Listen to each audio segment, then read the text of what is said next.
like went too far in on the one side. Actually, I was that sounds weird to say. I was swallowing while shaving. Yeah, you were. That's a perfect way to open. We are live. Yes. Yeah, all right. Yes. Well, it's like you flex your jaw, right? You're like, Go on. all right. What are you eating? Sushi. With a fork. All right. I mean, yeah. I mean, well, hold on. now to be fair, that's probably Go on, department store Ken. sushi, dude. That's from like Aldi's sushi, right? Eat that with your hands, bro. Yeah, it's delicious. I'm not saying there's It anything looks wrong delicious. with it. Just All right. We live? okay. We are live. No I just other don't way to even start. know. I don't know where to begin. I don't know if we should talk more about neckbeards or sushi or Path of Exile or Sorcerer having no move speed penalties. I just don't know where to start because it's been a while, guys. Maybe like the number of the episode perhaps might be a good start. Yeah, hey. Yeah. Welcome in, all. It's episode 33. This is the Hold the Line podcast. Yes, this is still a thing. It is now, once again, one of three because our former intrepid co-host, Mr. Odin, as many of you may be aware, had the very first episode of the official Iron Mace Dark and Darker podcast called The Tavern Table. That happened today at 1 o'clock, and that was absolutely fantastic. We do eagerly await the resurrection of Ryan 6 days a week, Soapy, and hopefully Wilson's game will make a reappearance once the wipe happens. But we need the Gathering Hall podcast to come back as well. But yeah, for us, episode 33, it's good to be back, boys. How we all doing? Let's go around the room. Been too long. I miss doing these. I kind of wish we did them more, but Dark and Dark has been in a weird spot. Hasn't been too much to talk about. And the stuff that you could talk about isn't necessarily positive. And I'm not a big fan of like just coming onto a show just to shit talk a company. So like now that we have some good news, some things to look forward to, wrapping up the season, like it's good to be back, good to be chatting, good seeing the boys. Absolutely. The boys are back in town. I mean, Indeed. we're all we all have been in the same state. We just haven't visited. We're all in the state of exile, I would wager. Oh yeah. So that is something to go on about. But yeah. Yeah. I jumped into it as well. I never played Path of Exile once, so for me, Path of Exile, I mean, I played it, but playing 20 minutes of a game isn't the same as playing 4,000 hours. So now I'm planning on doing the 4,000 hour journey this time around, having a lot of fun, doing some hardcore because all of my friends are idiots. But yeah, before we dive into Dark and Darker, how you like it, Pee-wee, though? You vibing? You enjoying it? I'm really liking it. I am really liking it. I knew it would.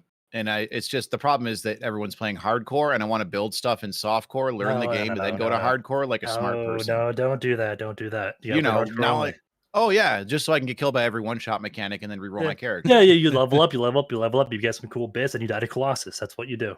Yep, you get one shot by the swipe that didn't even possibly connect with my character model because I was in front of him. But you know, whatever. Yeah. But the game is 40 hours down. Yeah, it is better in hardcore. It is. No questions asked. Even So Bad has been with us on I mean, he loves the hardcore game experience, but I think he might be done with PoE. He seemed very frustrated, but then he was on it. So just like, wow, he seems to complain about it, and then he plays it. I haven't played Path of Exile or World of Warcraft in a week. Both those games are trash. I've been playing Dark and Darker, prepping for the wipe, diving in, looking good, feeling good. I just got a Soul Scraper from Ghost King the second before I joined this podcast. So my luck is in. I'm ready for the wipe. I'm excited to talk about it. A lot of good stuff coming our way. Odin and Iron Mace gave us some pretty top tier cliff notes, including some information that other people didn't get in today's podcast from Iron Mace. So yeah, but how much can you talk about versus how much was the end boss absolutely 100% right? Can we jump into that one? Is it about time yet? Is that right? About what? Give us context. Oh my God, you were here, man. And can we talk about Sword? I mean, I was here, but like the podcast. So I just want to let you know how little I did to what you say. So. I did verb. No, actually, I think you weren't here. I don't actually remember. I don't think Ken wasn't here during that podcast. Was it the pod that I missed? Maybe. I think it was the pod that he missed. Then, yeah. But it was the one where we talked about Spellbreak. Oh, then it must have been me. I love Spellbreak. Yeah. Are you sure that wasn't Darkest Hour? You were on Darkest Hour with Katie. Are you sure it wasn't that? No, I'm definitely not sure. talked about Spellbreak You definitely talked about. I talked about the Spellbreak Sorcerer when we talked about it. I've talked about Sorcerer. I think we did one after. Didn't we do? When was the last one? November 7th ish. It's been over a month. It's been like 5 weeks. I'm You were 95% sure. Anyway, the whole thing we go ahead. discussed. The discussion was on what Sorcerer I would like to see with Sorc. What kind of class? What kind of what's it going to be like? And I said exactly this. I said I was hoping for since there's no individual class, like no book, no staff, no nothing. Individual spells are tied to the hand. Maybe we'll have a spell casting system with, say, fire in the one hand, ice in the other hand, combining for a frost firebolt, or an earth spell in one hand with a fire spell in the other hand to throw a flaming meteor, like a fireball replica. Or just like fire and toxic to throw poison clouds around. And there's just so many different variants you can use to have a spellcaster that, while utilizing one hand for one element, can combine it with the second element, like individual spells, and then also the dynamic of combining them. And then I brought up Spellbreak. We had a nice long, like everybody agreed the Spellbreak was cool. I remember that being on the podcast with, I think Katie actually mentioned it as well. But everybody had played Spellbreak. It's like, holy shit, actually, that's really cool. And then that first clip with the fire and the everything, yes, holy shit, yes. I was right.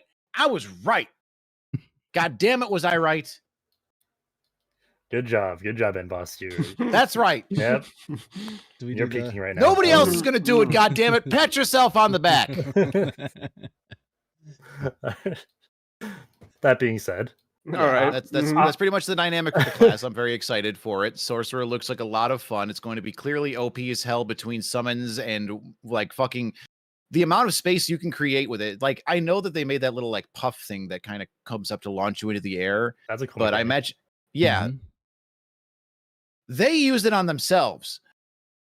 Everyone's going to use it on each other, man. I'm going to be knocking you guys off ledge. Like, did they not think this through? That's all I can think about is like, oh, wow, this looks great if you use it properly. How horrible is it going to be when people are knocking people around? Like, the displacement mechanics, I need less of, not more of. That's all for me. Just think of the spots the double jump rogues are going to be able to get to with triple jump. Yeah. Or, yeah. Oh, great. Yeah. So on the topic of like displacement effects, right? Just since we brought it up, I think if you're gonna have any form of crowd control in this game, you should definitely stay away from stuns and snares, obviously. So if you're gonna have any kind of CC, I think displacements are probably the safest choice of crowd control. Because, if we're going with any. That's fair. Yeah. Like, I've been playing a lot of Shield Slam recently in Arena, and like you can get pretty creative with like slamming people, appealing for your team, knocking them off cliffs. It's kind of fun. It's like pretty skill expressive too. So like if done right, displacement effects could be good. Obviously, on the same vein, very poorly. On the same vein, I like the effects of things like the Haze Blade and the Holy Strike effect. While a nuisance they might be, imagine having your character be stunned instead. Like, there are worse options, but I like that there is a small existing counterplay mechanic when you get Holy Strike. Like, I'm a blinded ranger, but I'm not really blind. All you did was take away my eyes. And then, you still hit your fucking headshots. Yeah, it's like the idea is the skill shot blind, but also the repercussion is you can still function. You can still choose to run. You still have agency and control over your character. You can choose to make that shot, try it, turn. Like, there are options given when you have those sorts of effects. So that's why I like it. I like that sort of I know what you're saying, and I agree with it, because it gives a little counterplay rather than you're stuck in place for 3 seconds. Ha I'm dead. Crouch. Yeah. Stuck in Earthquake. Later. Yep, stuck in. Yeah. Oh, Earthquake gives you a choice. Yeah, you can walk and die, or you can stand still and die. You have a choice. Exactly. Yeah, sir. Die to the earth or die to the not earth. I don't care. Choose your death. That's fun. Yeah, I also like the displacement ability for a flanking mechanic. Like, say you're on ruins, you want to send your barbarian over the wall while you both push the door, and then Sorcerer will give us that option. Yeah. Yeah, I think giving players creative choices is always good, as long as it's not like super oppressive, which we don't know until we actually play it. Yeah, we don't know if it stays as an updraft or if it's a one-time knock-up or whatever it could be. Could you put it on a wall maybe and knock somebody towards you during a team fight? Kind of like Deadlock has a character that summons fists from the ground that punch you around, but you can also summon them from walls to knock enemies around, knock yourself around. Like, imagine like you're trying to run away from somebody and you just get that little puff over the wall and they can't catch you, or you put it in the door and knock them up while you're closing it. There's just so many different counterplay mechanics I can think of that just. Is it instant? Can you channel? Can you wait?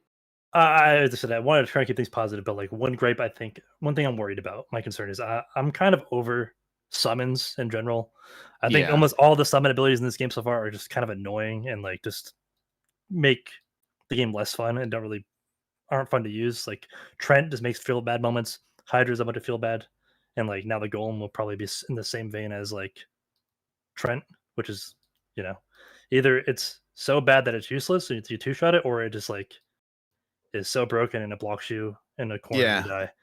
It's part of that problem is the collision, definitely. Yeah, like I'm not a big fan of the summons. That's my one gripe from what I saw. We could transfer into the vein of, I was thinking like when you were talking about summons, is if we stopped doing this summon just goes and smacks you around and actually makes some kind of a utility for them. Like maybe a summon that like stays around the summoner, floats around. It's a light orb. Now it's just a fucking floating light orb that stays around you. It's not a nuisance. There's no collision. It adds utility. Like you don't have to just have thing come from ground, go smack. It doesn't have to always. Let me summon attack. A Clarity Well, bro. Let me summon a Clarity Well. Yes, that's what I'm saying. Like you could summon like a little fucking rat that walks around and like leaves footprints around just to throw off chase. Just anything, man. Any utility. Like maybe a light regen guy that comes around and spits on you. A goth mommy that just walks up and spits on you and heals you lightly. Yeah, I'm just saying like utility can be there in all formats. It doesn't have to be something that walks up and tries to smash you. That's pretty much where we're at with summons. It could even be like a gaseous cloud that orbits you that heals, like it puts like a potion effect or extends a potion. I'm just saying like non-collision, non-offensive, utility-based summon. Yeah, I like that idea. Mm-hmm. Or if we ever get skill trees, then you could just take the light orb and you could spec into where it circles around you. Yeah, light moon or something. I don't fucking care. Light of a loon. Call it something magical. I don't know any Dungeons and Dragons stuff. It's all from World. There's no way Odin is sending me PoE messages right now. There's no way. Sorry. No way. That guy. The irony. Check out this item I just got. So to be the devil's advocate, what we're saying is that Sorcerer is actually garbage. He has a terrible pet. He's going to get smoked by Rangers and Cutthroat Rogues. Cutthroat Rogues are going to be on there. I know a lot of my chat is like, I'm just going Cutthroat. I know you mentioned just going Cutthroat Rogue and just silencing this. Yeah. Can't wait for wipe day. I'm going to absolutely be playing Sorc. I know that I'm going to need to get used to it. Oh, no, you misunderstand. If you're in solos, you're dead, dude. Sorc's magic is garbage in solos. I want to see how it plays, but I agree that it's tough because other players exist and they want to kill you. So we talk about how just like unhealthy of an ability Cutthroat is, just on the subject of, on the subject of what turns makes things that are not fun. Yes. And removes abilities. It's one of the abilities we talked about when we say like, wow, stuns are unfun. Being rooted in place is unfun. Having all of your abilities and buttons turned off, very unfun. Yep. I understand its necessity to exist, kind of like an anti-heal mechanic in a game that has healing, but like its functionality could be again put into more utility and less into like a full immediate shutdown death sentence. It's coupled with the class that also has the burst damage. So I think that they're by design, their intent is to make you get killed in that window. That's what they want for the ability. But yeah, I know it sucks. It definitely sucks. Arena, it sucks because you get it 3 rounds in a row and they got double stealth to make sure they get up and the monsters immediately unleash and just start trying to kill you. Yeah, it's not a great time. But also on the other vein, I think Arena's been doing pretty cool. I like that they finally, after, years of crying in blood, sweat, and tears, we have a class balancing attempt being made for the meta in Arena. No longer can you dual stack classes, or you can't, put together 2 wizard or 3 wizard or 4 ranger groups. It all has to be individually stacked when solo queued. Yeah, that was a new addition since the last time we met, and I think that was a really good move. I think that has come up multiple times on this pod and others. I think everybody was all in favor of that. I did not hear any complaints from the community whatsoever when they implemented that. I think that was a fair compromise to allow random matchmaked teams to have more than one of the same class, just to prevent them from sitting in queue all day.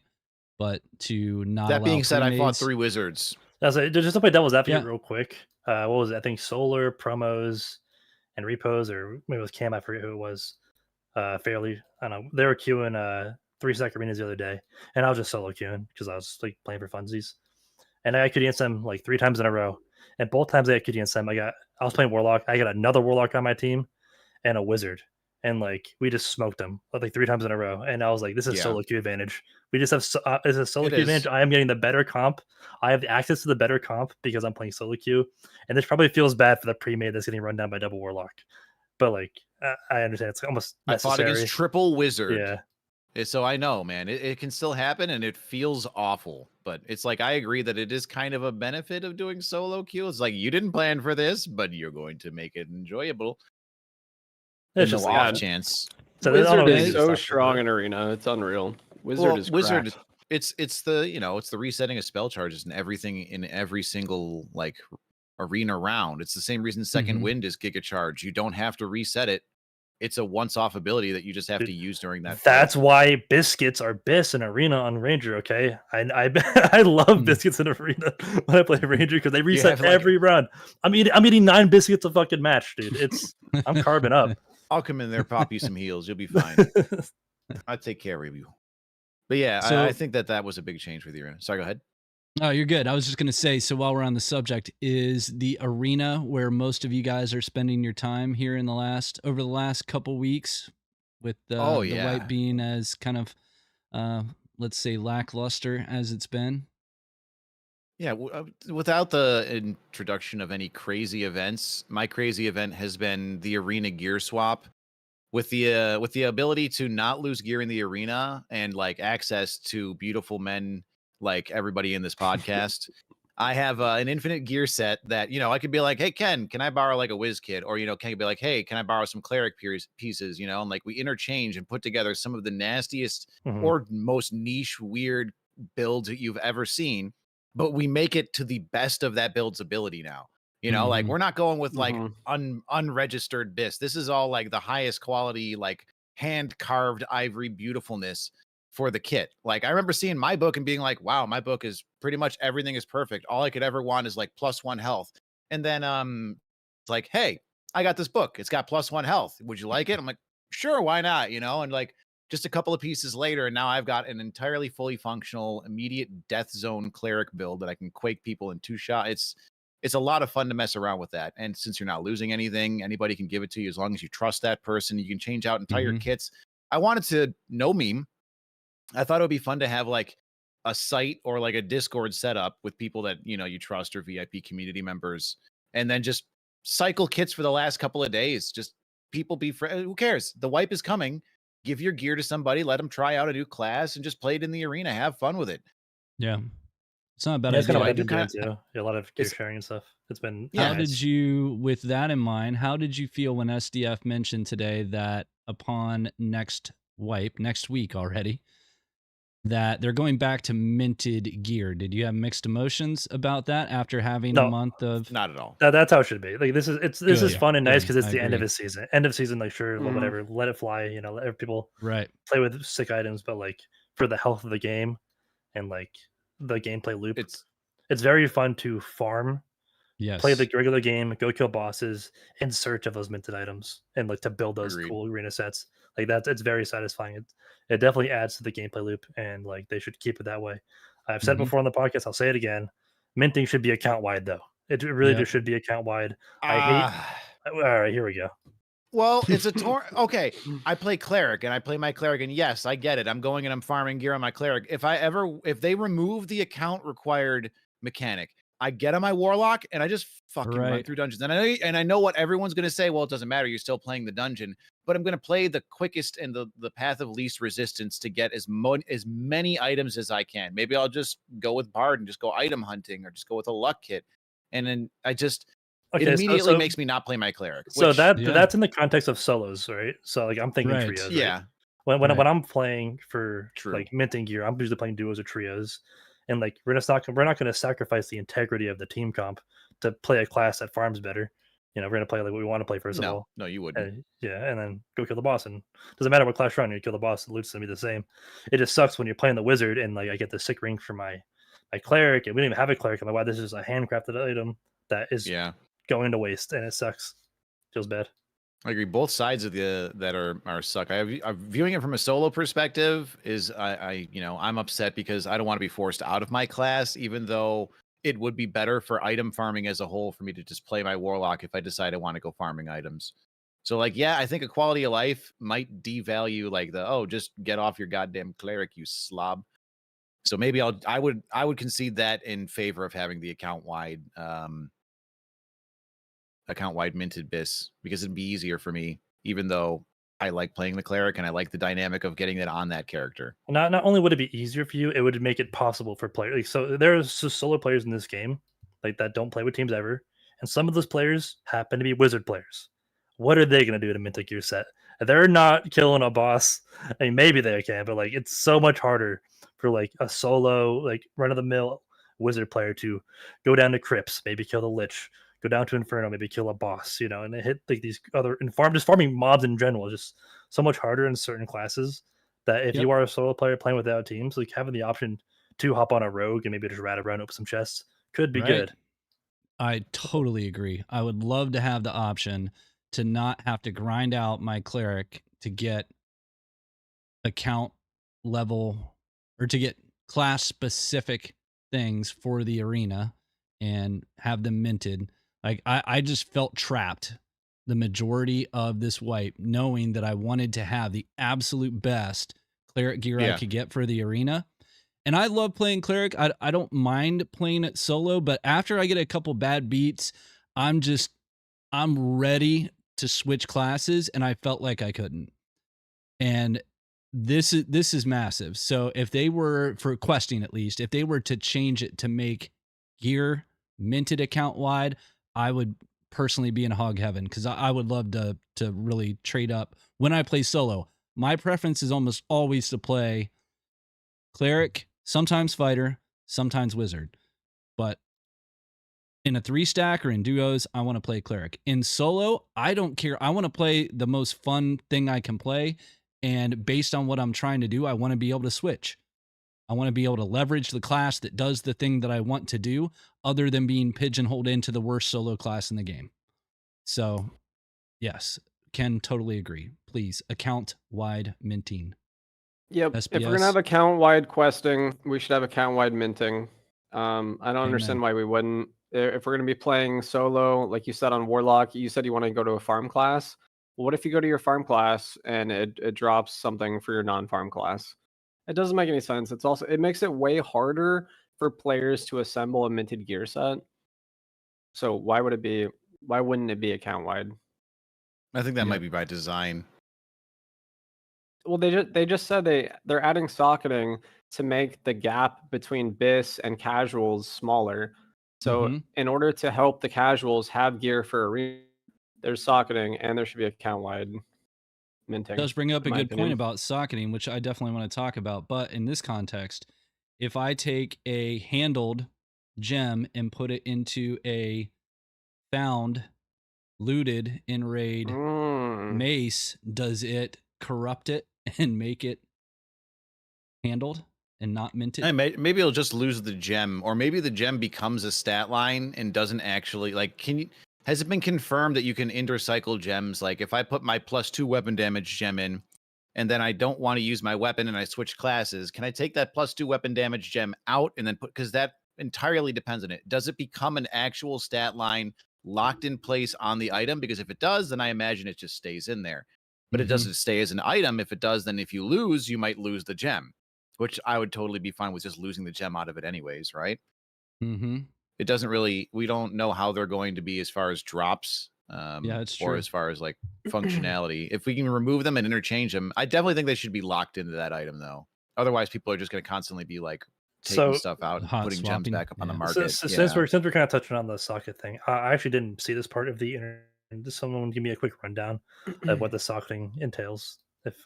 As far as I know, from what we saw, socketing is the gem that you can get that you can like, let's say that, my weapon can go up to 2% action speed. If I didn't get that roll on my item, I could use a gem to put that action speed on there up to like 1.8%. So like an 80% stat weight of what it would be, but it'll never be as high as if the item had already rolled with the inherent stat.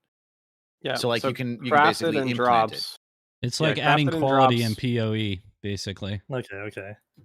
So like items will drop with sockets. That like so bad. What you got? So, like sort of, because you get the item and then you go to the socket merchant and then you just put your gems in. So you're replacing the stat lines on gear with a gem which randomly rolls stats, but they can only be up to 80% of whatever it could be as a crafted or a dungeon drop. So crafted and dungeon drops will still be best in slot, but if you put gems in like every stat line, it could be 80% as good. So can it be in your every stat gems line or just one rolled stat? max?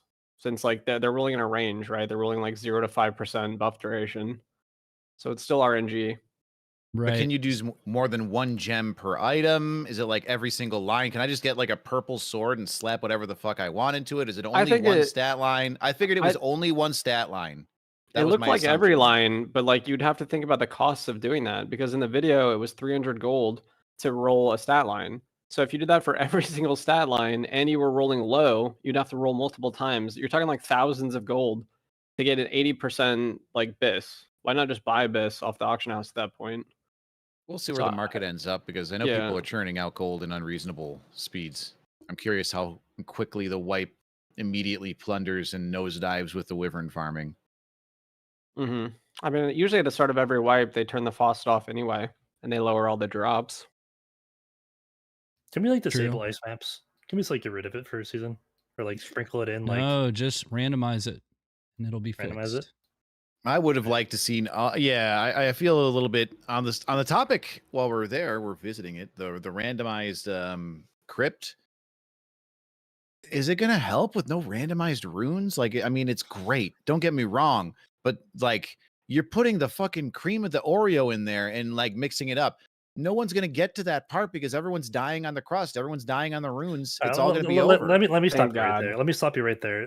The chocolate cookie part of the Oreo is the best part. The Yeah. cream's the worst part. Let's just. All I'm right. telling it how it is. That's why they make double stuff Oreos with double Yeah, the cookie. Huh? no, Is no, that they what they didn't- double on it? No, Is that they what do double, it. They Ken? do it to up their Popular demand margins because indicates the the truth. cream is cheaper to make than the cookies. So if they fill the pack up with more cream, they don't have to make as many cookies. It's for the This margins. is the It's a fucking hottest scam. take Fill Ken has your packet ever with cream. had. Don't even start on triple stuff. Don't even fucking get me started, okay? But anyways, From a corporate standpoint, he is right. That does make the numbers make sense. back to Crips. I'm very Yeah. excited for randomized Crips. It does suck that we still have to slog through the ruins to get You down don't there. though. Well, you, Well, you you do just and get you them. don't, We right? will. You can- we will you until can- we know we don't. But you can immediately go find the staircase, and at least Nah, that's not this in way. yet. Yeah, I think that's what Nah, we're that waiting on. sounds- That the nah, yeah, persistent that's- dungeons is part of that. I think. Yeah, the continuous dungeon sounded like it was a ways away to me. Like they want to randomize everything before they allow the up down like insta queuing. You're right. You're right. Yeah, they said Yeah. that always open was not happening until continuous. Yeah. Yes, that's Mhm. correct. Yep. I would have Yep, jumped yep. in there immediately and just like, but also, I feel like if we were going to do one, we should have done them all. And I know that it's a big undertaking, but I know that they are working on all of them. It just seems like the weirder one to do. I'm excited. As a ruins and crypt main, I get to kill all you guys by spawn rushing you in ruins. You'll stay poor. You won't get to go experience randomized crypts. I think it's funny because I usually play with so bad at the start of the wipe, and we get our asses handed to us a lot. We get spawn Yeah, rushed, and then we run into fucking this guy's 100%. team. I'm pointing Yep. at Ken.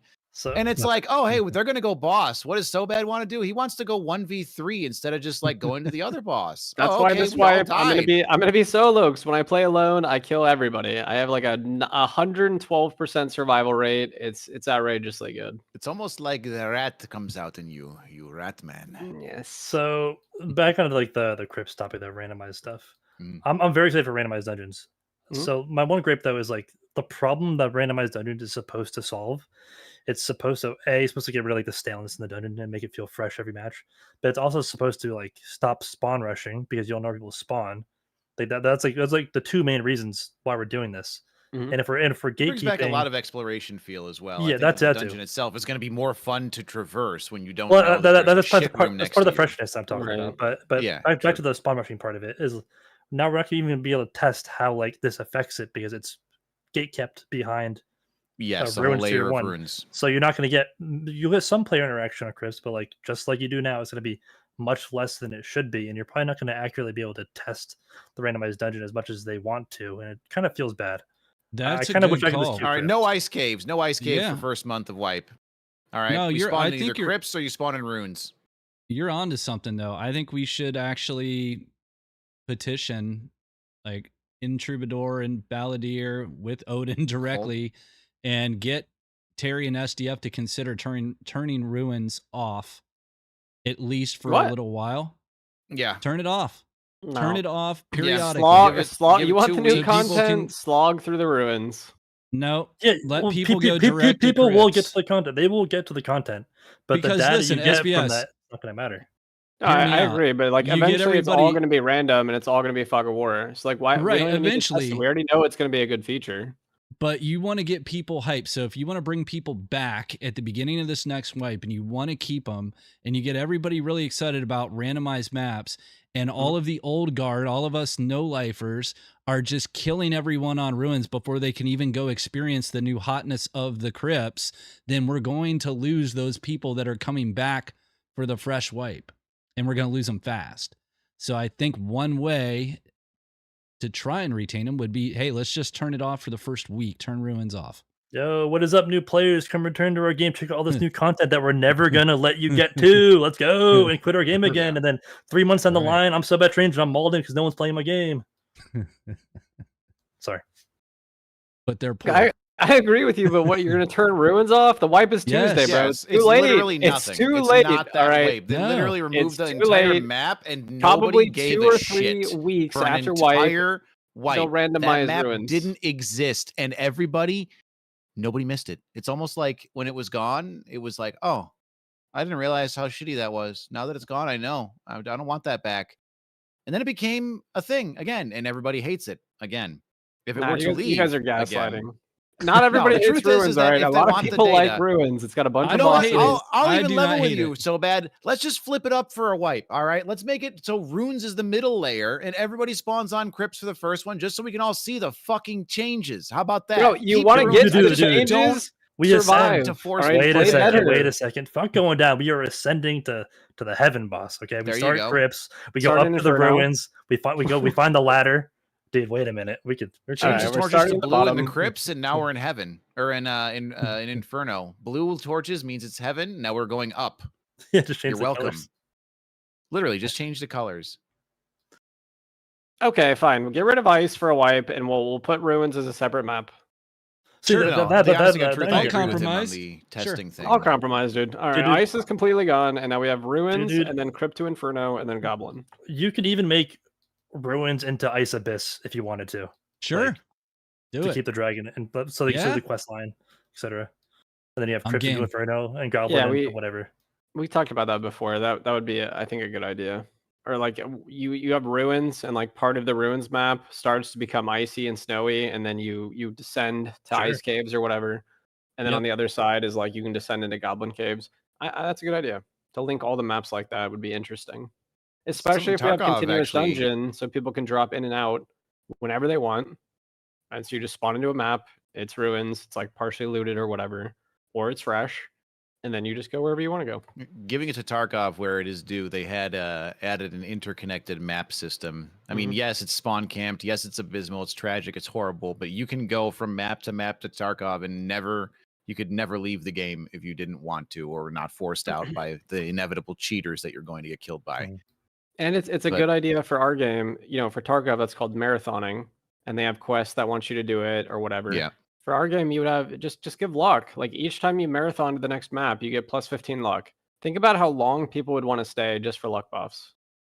And Think for, like, about the how hell of little it. they would participate for the first 10 dungeons and how everybody else's dungeons might become very, very empty because everybody spawns and sits in there. Almost like Runes is getting to that point. But, you know, it's all like the thing is like when one person's doing something in the dungeon, it's in somebody else's dungeon. You know, like if I got like 8 people that are all waiting to get to the next dungeon for their luck buff, that's great. But now my fucking dungeon is empty. So it's a little give and take on that one, but I see Yeah. what you're saying. I would like to give people buffs and kind of marinate them the longer they spend in the dungeons, just to encourage them to keep going. But without the expressmen, without any way of getting items out, you know. Plus, That's the I'm wondering, danger. once Now we that have 3 mans expressman's in a gone. persistent dungeon, if I queue in with a 3-man and I give you items to take out, can you take them out and then come back into the dungeon? Can you be my little expressman? Like, I have so many questions on how this is all going to function. I'm so concerned about the continuous dungeon. I think Yeah. I don't want to be a doomer, but I'm almost certain it's going to be a fucking disaster. But Well, like, I the hope I'm idea wrong. of I it- really do hope I'm wrong. Yeah, So what the are idea all? of it, Let's even if walk it through that. functions. Oh God, yeah. Sorry. No, you're good. We're on the same subject. I'm just curious, Ken, what are your primary concerns? So I'm assuming, and boss, that the limitation will be that once you leave an instance of a dungeon, you cannot come back. So the idea that you're going to send one of your teammates out as a mule with your stuff, and then they're going to come back and rejoin you while that dungeon is still live. I don't think that's going to be possible. I think the only way that's going to happen is if there's a disconnect entirely, which we already have now, obviously. So, Ken, aside from something like that, what are your other concerns? So, I mean, just because from the streaming perspective, I think it's going to be awful for stream sniping. I feel like now instead of having a 30-second window where you can stream snipe me and get into my lobby, you now have a 30-minute window where you can try to get into my game as many times as you want, or however many times it lets you, and then like hunt me down and kill me, take my stuff, and leave. Or even worse, you saw us drop our stuff in the well, corners. You get hold into that on. lobby and Yeah. you scav in and steal all our shit. You know, Let's examine that. So, I want to stream snipe you. I see you're in raid. I queue in. I start running around, and we'll just talk for now that it's ruins, right? I try to find you on ruins. I realize it's not the right instance. You extract, you So try again. then I go blue, because blue is always up, or is blue not always up? All I thought was that red was always going to be available, but I don't know that blue is always going to be available. And eventually, once everything is randomized, I'm not going to know where my blue is. So I have to go find my blue when I get out. Then I requeue and repeat this process, right? That's what your concern would Yeah, be? that's just specifically for streamers. Like, I think that's like a very niche problem. I think a bigger problem may be, say, for instance, maybe me, Sobed, and Mouse are playing, right? And we kill a team, made some juicy loot. Like, holy shit, we have some sick loot. But we're still gonna stay. We're still gonna kill the boss, etc., etc. Those guys we just killed. Okay, well, we just died to these guys. Let's hop on our other characters, try to re-queue real fast, get back into the same game, and maybe get our items back. Oh shit. I worry about that. scavving into your same lobby to get That's your gear why back. I think that's so easy from a technical perspective. Very easy for them to solve. For sure. I guarantee our mates not think of it though. I guarantee they will. They'll get there. I They'll would get bet there on it. after they've I created would bet more on room it. for themselves. They said bet you on wouldn't it. be able to grind affinity to make Grim Smiles on multiple characters, and we had Grim Smiles the first fucking We literally week brought away, that. right? We did It was bring up brought like, up hey during guys, the Q&A. you guys make sure that you don't let this happen. They Yes, go, and then okay, they we did have it eyes anyway. to make sure that thing doesn't happen. And then that exact thing happened. And that one shook me a little bit. I was like, I remember bringing this up, and I remember their response. Because you're telling me that I mean, it was obviously some kind of thing that was like, it just fell through the cracks, but it was also something that we specifically said to look at the cracks for. Yes. What about that time that rogues could steal everything from you in the pregame lobby, and then they could steal everything from you in the arena? I mean, the arena, I think, was just the coincidental, like, that's just pickpocket functioning and whatever. But at the same time, people were bringing stuff in. So I was like, if you're bringing stuff in the arena, I get it. But the one bug where everybody was pickpocketing in the lobby was fucking hilarious. I think the stream snipe thing is an issue, but for me, the bigger issue is that if we look at games that have continuous dungeons, it's not Hunt Showdown. Where are they? And it's, Find me some of them. And it's not Tarkov, other than Scav. But any game that had that feature is fucking dead, dude. And we shouldn't be trying to copy dead games. Okay, the cycle had it, and I've never felt worse in my life than when I drop into a pond onto an alien planet, and everything is dead and everything is looted, and then I get killed by a sniper. I'm like, why the fuck did I just drop into an already map in progress? So let's talk about this a little more, because like, my question is, what would this feature even add or bring to the game that people would like? Because I don't even know what it would do better. What was missing that we needed this? I'm with Ken. I think this is a terrible feature. Fog of War and randomization are good. Continuous one of those, dungeon is not good. It's one of those 3-step processes where we fix the problem in the first step, and then we create a second imaginary problem, and then we fix that in the third step. Like, we fixed a lot of the problems with the previous wipes, leaderboard systems and grinds when we added the Expressman. Okay, the Expressman was the hot pinnacle ticket to get your PvP loot out when you've killed somebody. And then we completely changed the system for AP after we've already fixed the problem that people had getting AP because they wanted to bring the gear out. Now you can get the gear out, you get all your loot, you get your 3 layers, and then it's like, okay, now we're gonna add this persistent dungeon. We're going to remove the like we're doing things, fixing problems, then making other problems, and removing the original thing that we had, and we're just like running in this full circle tread, and it feels Like, weird. There's a way you could do it that like it might be fine and good, but I just see along the way But why? so many areas where you could drop the ball and make mistakes and like let's really talk fuck up about your the And game. other for ones. what? And We for still what? haven't Hold on. established the why. Let's talk. Well, yeah. So let's talk about the why. So what Terrence and or SDF has said is that number one, selfishly, or more accurately, business wise, it is way cheaper and way more effective for Iron Mace to run the game this way because you're not spinning up games with one person or 2 people. You're not spinning up dead lobbies. So they're saving a ton on server costs. So can Which I is just good. pause you there real quick because that makes sense, Yeah. right? Because you don't want to start up an entire server for one person to play a match, but like Right. games just shouldn't start until they're full to begin with. I think we should have gotten rid of map rotation ages ago, and like when you queue for crypts, it should just you queue, and when That's fair. 20 out of Yes. 20 people Yeah. are ready to play, the game starts. If it's 30 seconds, if it's 5 minutes, whatever, like I'm okay waiting the time, as long as I'm guaranteed a full match of people in my game. And That's I think fair. that like that would solve that one problem. But so you can continue on your point. I just wanted to stop. No, you. you're good. No, that is a fair point. But this would be one. So that would be one approach for sure that I think would have been a perfectly fine direction to go. I think this offers them that ability to start a server when one is available, or when none are available, and then anyone else can join at any given time while that dungeon is open for, like, let's assume it's a 30-minute raid, and up until 15 minutes left, you can join in the raid in progress. The other thing that allows them to do, I think, was to open up the exits right away. I think that made more sense for them to be able to do that. And then all of this also enables them to remove map rotation.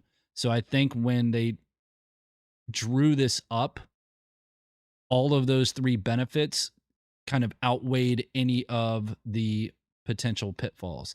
I do think even if they don't do it on launch with good, I hope they do, your account, your unique identifier for your ID should be attached to that instance. And once you've left it, you cannot go back under any character. Like that should be That's a no-brainer. But I can, by the way, I can already see the army of Chinese hackers with multiple accounts. Also, with like, if they fail snipe number 1, they'll send wave number 2 on their other accounts. Yeah. Just like it's almost like this will happen. Oh yeah, I know. I'm grasping at straws here. I'm just like worried. Yeah, there's always going to be something. But I want to talk about the things that we haven't mentioned that I think are harder to solve for. So one thing they did mention was that they had an algorithm that was going to determine the player density of the map, so that when you're spawning in, the algorithm is going to put you in a spot with the lowest player density, essentially, so that you can't be immediately jumped. Cool. It's like you have a minimum spawn distance between players of like 50 to 70 meters. Yeah, I get that. That's just like shit that you should have thought of when you were considering it at the very base level, right? Like they did say they were going to spawning into a 3-man. Like, holy fuck! Like that's like you shouldn't have to tell people that's not going to be like that should just be assumed. If you're going to be telling me that I'm just spawning in there and I spawn with a 3-man, obviously you didn't do anything. I don't know. I just feel like they are doing too much in the vein of making, it's like we talked about before. They make so much work for themselves. You want to make money? All right? You want to make money? Battle pass. Get rid of the leaderboard. Just make a battle pass. Just do something. Don't like completely work on a dynamic that might go against the entire flow and grain of the game to save a couple of bucks on server costs. Like, I get it. That'll be nice for people jumping in and it's cool, but why are we doing all of this? Yeah, I always say the juice ain't worth the squeeze. This is like a lot of work. There is so much squeeze, and it's risking the entire game. Like, it's literally risking the entire game flow. And I can't really say for why, because money does not make sense on that one. Like, it can't be as much money as they're going to be saving on server costs, as much as it is to risk the integrity of the game flow. right?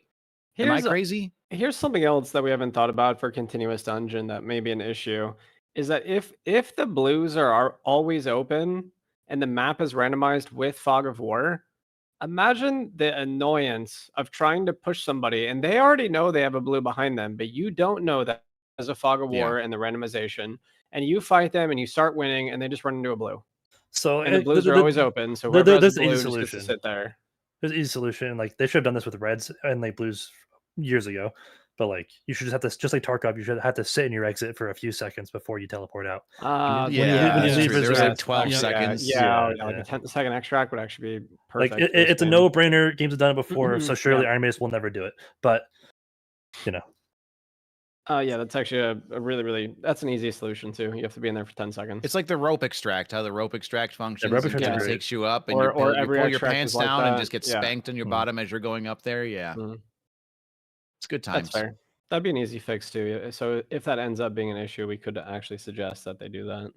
Yeah. so my biggest gripe with the continuous dungeon is just like people being able to queue into the match mid-match. I've always liked the idea Yes. of having all 3 levels accessible going up and down for the Mhm. entirety of a match. I've always liked that idea. I think like if you just start a match and it's a 30-minute match and you could just go down red and to Inferno and up as you please for as long time as you want, and then at that point the maps are 3 times bigger, so you could make the amount of players per match much higher, and you could have them. I think you could even have them spawn on multiple levels if you wanted to. Like there's a world where you have 35 people in a match. You could have 15 spawn up high. I think that's what they're going for. On runes. Yeah, they said that could be great. I just don't like the idea of people going into the match that's already ongoing. That's where I think it becomes a problem. So what is the main concern about that? Because my first thought was that how do you deal, like if I spawn in 15 minutes into the raid, then half the stuff is already done. The bosses are dead, the loots, all the That chests sucks. are Yeah. looted, all the POIs, like that sounds awful. But how often is that realistically going to happen? And does another loop evolve out of that? Because then maybe it becomes a game of, hey, I'm gonna find the trail, because Terry kind of alluded to this, like let's go find the trail of dead bodies. Like what's the story, what's happened here? I'm gonna go play investigator, or screw that, I don't want to play investigator, I'm just gonna blue out and I'll start again and I'll queue back in. So No. like, So just to stop you there. No, what are you queuing back into, right? Yeah. a Are we brand new queuing instance, and a brand new one? a brand So new instance. we're starting a brand new instance every time somebody leaves quickly and starts again. So No. we're like making way more server overhead perhaps, or are you now on cooldown? Now you have to wait for the next wave of matches to start. Well, no, I mean, Internal I would cooldown, think you didn't even know it existed. I leave game 1, and then when I go to requeue, I'm either joining game 2 already in progress, or I'm creating game 2, and a whole bunch of people are coming to join game 2 momentarily. But So hopefully it works out good. I worried that I'm most you concerned deal about with the him. looting aspect, honestly, and the bossing, looting and bossing. Like, how do you account for that? You put me into a dungeon and I'm fully kitted to go slay a boss, and the boss is already fucking dead. I'm gonna be pissed, bro. If I can't, especially if they're gone and I spend Especially like if it's 5 the minutes looking actual and I don't boss see I anybody, needed for I'm gonna my be so quest. mad. Yeah. There's too many, like, this is a Swiss cheese level of like hole filled Yeah. nonsense. Like, even This if is you weird. don't see those holes right now, they're gonna pop up and players are going to find them. It's an overwhelming change that gives way to so many negatives, with like the benefit being like we've saved like $3. I don't know. I mean, like No, they're I think you're way it off cannot. on that. it's a lot. It's definitely a lot of money. It definitely is a lot It of just money. You're cannot way balance out. I'm saying like Yeah. it cannot balance out in my mind. What they're risking is so much deeper than just whatever the server cost is. I think it's the entire integrity of the game, really. I just think it's like the entire core of the flow. It could go great. I'm not saying it can't, but is it something they just coin flipped? Yeah, they're coin flipping it. I think we That I don't leave know. that there and we go to the next thing. What's the next How thing? how about the new map cluster that's coming out, the Maelstrom, with the first layer being the ship grave, the partial underwater map with swimming mechanics With and the what water looked that like, rises. it looked like water breathing bubbles. Did they say the water would be rising over the course of the I map? think they talked about how the water was supposed to rise as like That would the be extract nuts. mechanic. Am I mistaken? I missed I the do first not part of know. the I devcast. saw the screenshot. That's about it. Maybe I guess I'll start because Mhm. I'm all for cool, fun maps. Cool, fun maps are great. There's some good maps in Dark and Darker. Crypts is great. Crypts 1 through 9 are great. The Goblin Cage rework is great. I even like Ice Caves B1. It's just like there's some parts of the map are just annoying to play. I'm just concerned. Like, do we want more maps? Do we want more queues? Do we want to split the player base up more? Is this what we need? Once continuous dungeon is a thing, that's not an issue. Maybe, maybe I hope so. I don't know how I would solve that issue though. I don't know. Because then I'm you only just- need 4 servers at any given time. I Right, guess per maybe region, per not wrong, region. yeah. So now we're squashing the entire player base into 4 servers. No, Is there because the second capacity? you have demand for more than that, then you spin up the next one. So you can Yeah, choose any I map kind of you agree want at with any Scott given here. time. Yeah, right, you're not wrong. That's the architecture I think that they're going for, is that it gives you a perfect, near perfect on-demand system where you never have more servers than you need to accommodate a completely flexible, scalable player base size. Yeah, And 100%. everyone can always choose their map. Also, as far I just as- don't understand how like you can't solve that problem just by making it so matches don't start until they're full. Because like no matter what, you're going to have to scale the amount of No, servers. I agree with that. I Yeah. agree with that too. So if continuous dungeon is a failure, I hope they revert back. Well, not fully revert. They only partially revert back to the current system. I hope they adopt what you're proposing, and just like people can wait until we have enough people to start a like match. Tarkov. Yeah. But Mhm. that sucks for then you're probably back to queue rotation again, map rotation, if you're doing that, to avoid people just like completely living in probably crypts and ruins for a while, But and then but whatever the new map if is. that's what people want to, if people want to play those maps, that should speak volumes of the quality of the maps. You should let people It's play where true. they want to play. That's you true. know. Well, I'm speaking excited of, because go just ahead, on the Enlos. last thing on the randomized modules, I was just Mhm. talking about it with the chat, is when me or any of the other associated geared streamers now die in our randomized module lobbies, we're not getting any fucking items back. We're not getting any. You go in with that fucking viola and your biscuit, and you die to PvE in the southeast corner of the pit module and crypts where you're still not getting your shit back. Because someone's gonna find you, someone's gonna stream snipe into that lobby, you're gonna be long dead, and they're gonna go to that module and strip your body. No matter where you die, no matter how you died, no matter what crevice or corner, that someone has an opportunity to queue into that lobby and immediately W key to your corpse. Don't even start on like the potential for ESP. Like it's just ESP is loading into a lobby that's been live for 15 minutes. There's dead bodies everywhere. They could just see through the walls. Oh, there's fucking bis over here. There's bis over there. I'm going right to it. The fucking the Hoover vacuum just sucking it all up, leaving, putting it on player auctions. It's gonna be great. just there's too much in the negative for me on that change. All right. Well, speaking of map positives, itself does look really cool. Map The map looks really cool. It also, looks cool. It looks watery. the randomization aspect, I really enjoyed how they said they wanted it to be more like Counter-Strike, where the community can develop modules, and then we will Now we're upvote talking. them, and then the top upvoted maps will be included, possibly even mid-wipe, into absolutely new love that. module map rotation. That was that huge. idea like is fantastic.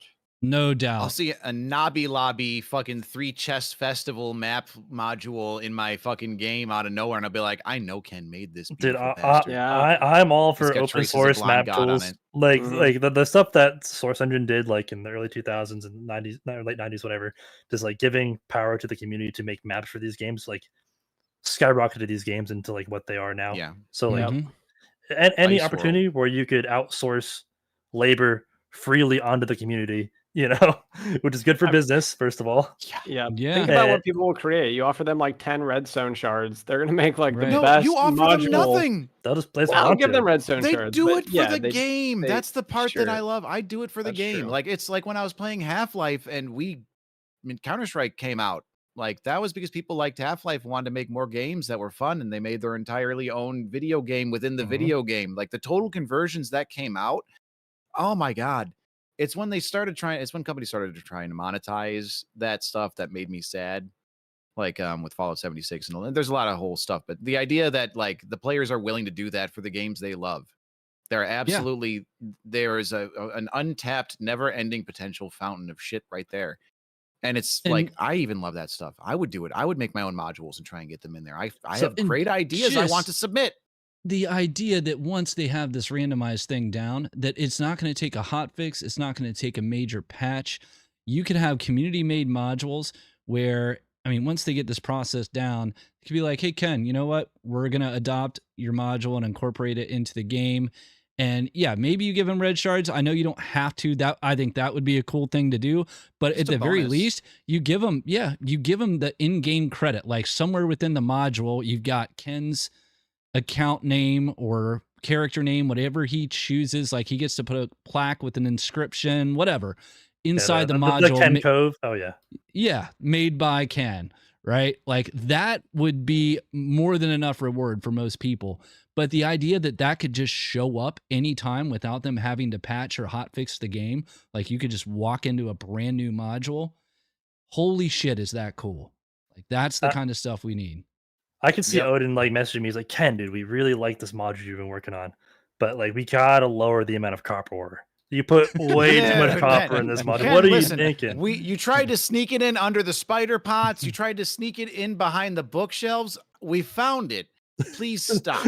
Yeah, and like, we love the design, but like cheesesteak inside the spider pot. How? It's an Easter egg. It's like the muffin.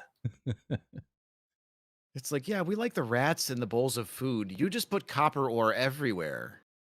It's a mine, Our shenanigans are cheeky and fun. Your it's the new dwarf map. It's the dwarf map, dude. Oh god. Is that why you have to have everybody crouch everywhere? You could just raise the ceiling so people can stand up. That's not the point of the dwarf. Obviously, they don't understand. But yeah, I think the idea, and it sounds like we're like offloading it, but no, that's something like I'm not going to do this for the redstone shards. I want to do it because I think it'd be fun. I would like to see better modules for the game. I have ideas I'd like to put out there, and I think that's a good way of getting them forward. So yeah, I would make a fucking little spitball with it. We could make our own little streamer map. Ooh, Iron Maid's took a streamer map. Oh, I'm on the Nobby Lobby module. Ooh. Josh, what'd you think about the shipyard? I mean, I think it's amazing. I like the idea of more maps. For me, ice was a miss, but it's mostly monsters. I think the slowing effect means like every time I go to ice, if I get hit by a mob, I just lost my PvP fight, and it makes me so very angry. If I get shot by a skeleton, I'm slower with slower attack speed. It pisses me off, and I hate that map, and I'll never go back. But if we get like a rising water map where there's like inherent danger, it just is like a long creep to get there. It would be amazing. I thought the screenshots were cool with the ships that were above water and the ships that were below, so it's like partial in and out of the water. I like all. I think it'd be like a lot of fun. Yeah, the art stuff. It looks cool. It's an interesting concept. It looks like it could be fun, but like now we have a water map. So now do we have to like make swimming a thing? Oh yeah. Yes, they said swimming was a thing. Did they not? 100%. Yeah. And they like, said it would be in the other maps because like we already have underwater modules in Goblin. And so swimming could be cool, but like we haven't even figured out ladders yet. Like ladders don't even work right. Like now we're gonna go right to swimming. I mean, yeah. Okay. I'm with him on the idea. That's fair. I said I hope. Like I said it could be great. I hope it is. I want these things to be great. These are just concerns. Like whenever I see them making a lot of work for themselves, like implementing a swimming system, it's not that easy. Water physics are hard. Making swimming that makes sense and like feels good. Can you fight now? Can you fight under the water? Can you fight in water? Like, can you heal under the water? Yeah. How do I drink a potion while I'm swimming? These are important questions. That's what I worry about. Like, I go right to the end. I'm like, we're about to get a Hydra boss, and if you like ring the bells on a ship, the Hydra shows up. You get it to 66, one of its head goes off, and it goes underwater, and you have to go to independent properties. Oh my god, it'd be so sweet. You kill head number 1, and the other 2 gained attack speed. You kill head number 3, the other 2 gain a range damage attack. Like, okay, so now you got to choose how you fight it. But there's 5 different heads, and only 3 summon it every time, so the strategy has to be different every time. Okay, I designed a boss. Give me my paycheck. Yes to all of that. They said in a world where everything works out magically fine, it could be very cool. It's a cool idea. It's a very ambitious idea that will take a lot of work to execute, and hopefully they do it well. Agreed. I think Iron Mace does everything well, but one of the problems that we have as a community of gamers and as a bunch of pretentious assholes, I will say, is that, for example, and here's a good one, we got the Expressman. Hey, I'm All not right, and pretentious. Stay poor, Um, poros. Go ahead. So we got the Expressman, and when we first got the Expressman, I like to think of it as a very early state, right? We got it's same with like the Death Cam or the other ways that we got like a very early implementation. When we first got the Expressman, everyone was like, "Wow, I can get my stuff out. This sucks. I gotta click everything once by once. Are you fucking kidding me, Iron Mason?" Iron Mason's over there like, "We finished the earliest version of the Expressman. I hope you guys like it." You know, like they put together a quality product and they give us the very early rungs of the ladder before it's done. And then All right? remove This is it. Sorry. And then remove it. Yes. But the entire point is I like to say that they are giving us they're giving us the first iteration while they're actively at work on number 2. Like they're actively working on this stuff. So when we get it, yes, it might not be the most fluid, perfect thing, but they hammer that shit out. They are hammering it out in the background every second that it's in there. So like right now we have the Expressman. It's great. It's wonderful. It's going away. Fucking wonderful. A lot of effort went into that to go away. But the entire point being that, yes, it became something that was much more fully fleshed out. And I feel like we get a lot earlier of a look into things than we should be getting, even though things tend to take a little bit longer in some regards. That's all. Like we got the Expressman. I feel like we should have been like, yeah, this is a good start. And then they fleshed it out and they made it good. We got the trading post, the auction house. They've been hammering out all the ways to search for items. It's been getting updated. Now we can quick search items. Like they're fleshing these out as they go along at a good pace and at a good way. So I'm hoping that we don't get like such a bare bones version of that with the wipe that it turns people off. I would even go as far as to say is take your time, Iron Mace. I'm always going to say it. Take your time. Give us something great. Yeah, that's fair. Hey, you know something else that happened since last time we talked? They got rid of normals over 125 gear score. Maybe we should be more careful with our words. Yes. That's a little weird.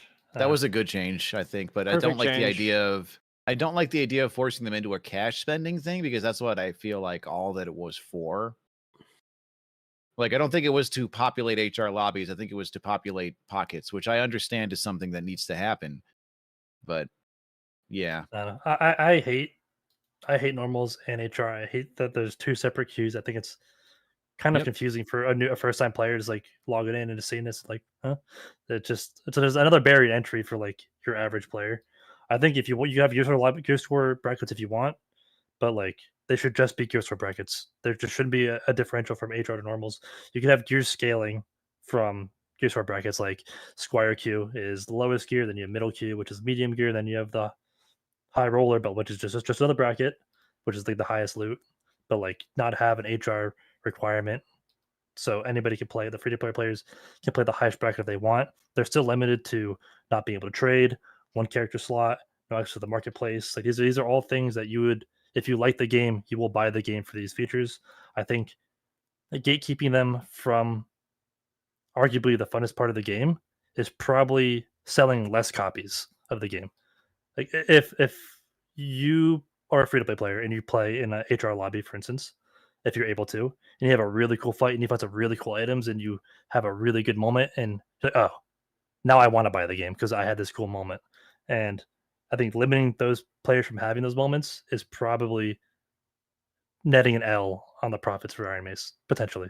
I could just be spewing nonsense here, but I don't know. I don't like limiting. I just hate HR. I hate this separation of HR to normals. It just makes no sense to me. I agree with that. I don't know that I like the gear score route either, to be honest, but I don't know what the perfect solution is by any means. I'm on both camps and in both sides of this because I feel like I could be, as far as gear score shouldn't exist, scrap all gear score, slap everybody into the same lobbies. I have that mentality, even though I know how horrible it would be. At the same time, like the solution that gear score provided was huge. It actually was incredibly good for balancing the game and putting people together. Like it was really beneficial. I feel like they should put more into focusing on that than taking less from it. It's actually really been beneficial overall. But if you ask me what I agree. want, I think they should strip it off entirely and just shovel you in there so that you can go in with your Timmy kit and find Captain Viola and get stomped and then want to get better. But like that's the kind of the drive that I feel in the difference. I've liked both. I've liked both. I played everything, right? I've played back when there was no Gears or no HR, etc. And I've liked the idea of loading in sometimes in a naked kit, but having the option to fight people way more geared than me and having the option to punch up. But then that also leads to moments where people don't have much and then they get stomped, and it feels bad for them. And I went through a whole 4-month period where I just played 124s because it was a very fun Gears bracket to play in. So I love some of these aspects of Gear Score, but then having Gears brackets separates the population up and you have more server upfront costs and you're separating the lobbies into 250 lobbies per 9 minutes, and it's a weird thing. I think you definitely simplify it. You don't need 4 Gears brackets. I think 3 would be enough.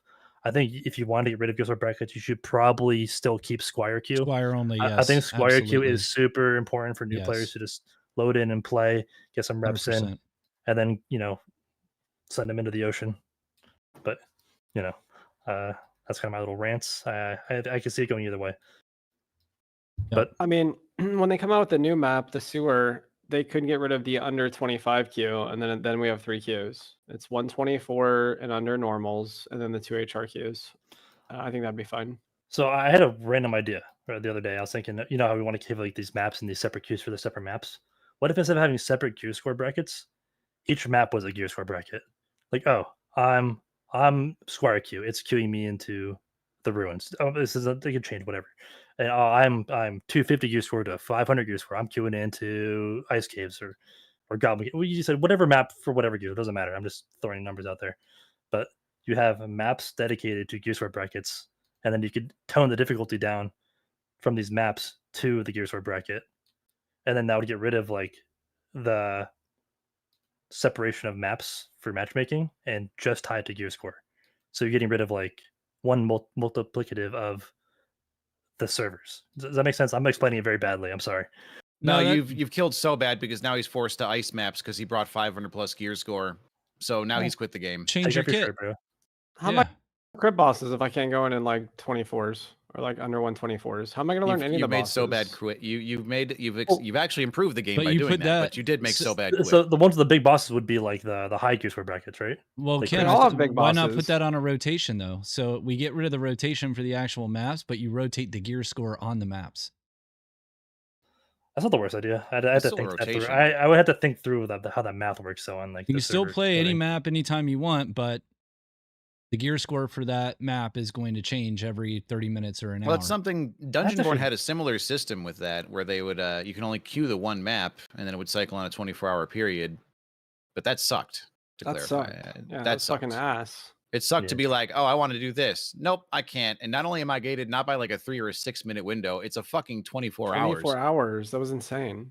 Yeah, that was the extreme of it though. Dude. But I see what you're coming from. Yeah. I mean, the less queues we have, we can all agree, is probably a good thing. But right now, the queues are working as intended. Gear score is working. Gear score is working. Things feel really even, whichever queue you go into. Yeah. Do you guys like the HRs being split? I feel like that's kind of worthless, honestly. But it's so good for the game, though. I've had some. I played in the lower HR gear score bracket, and it's kind of fun. So I think limiting. It's definitely fun. Some power in for certain brackets. It does make creating gear sets more interesting because now I'm trying to make a gear set in 225 or whatever the number is. That's decently powerful, and it's actually fun to do as well. Yeah, but it's really good for the people who want to get demigod because for sure the rats are not playing in over 225. They're just grinding in 125.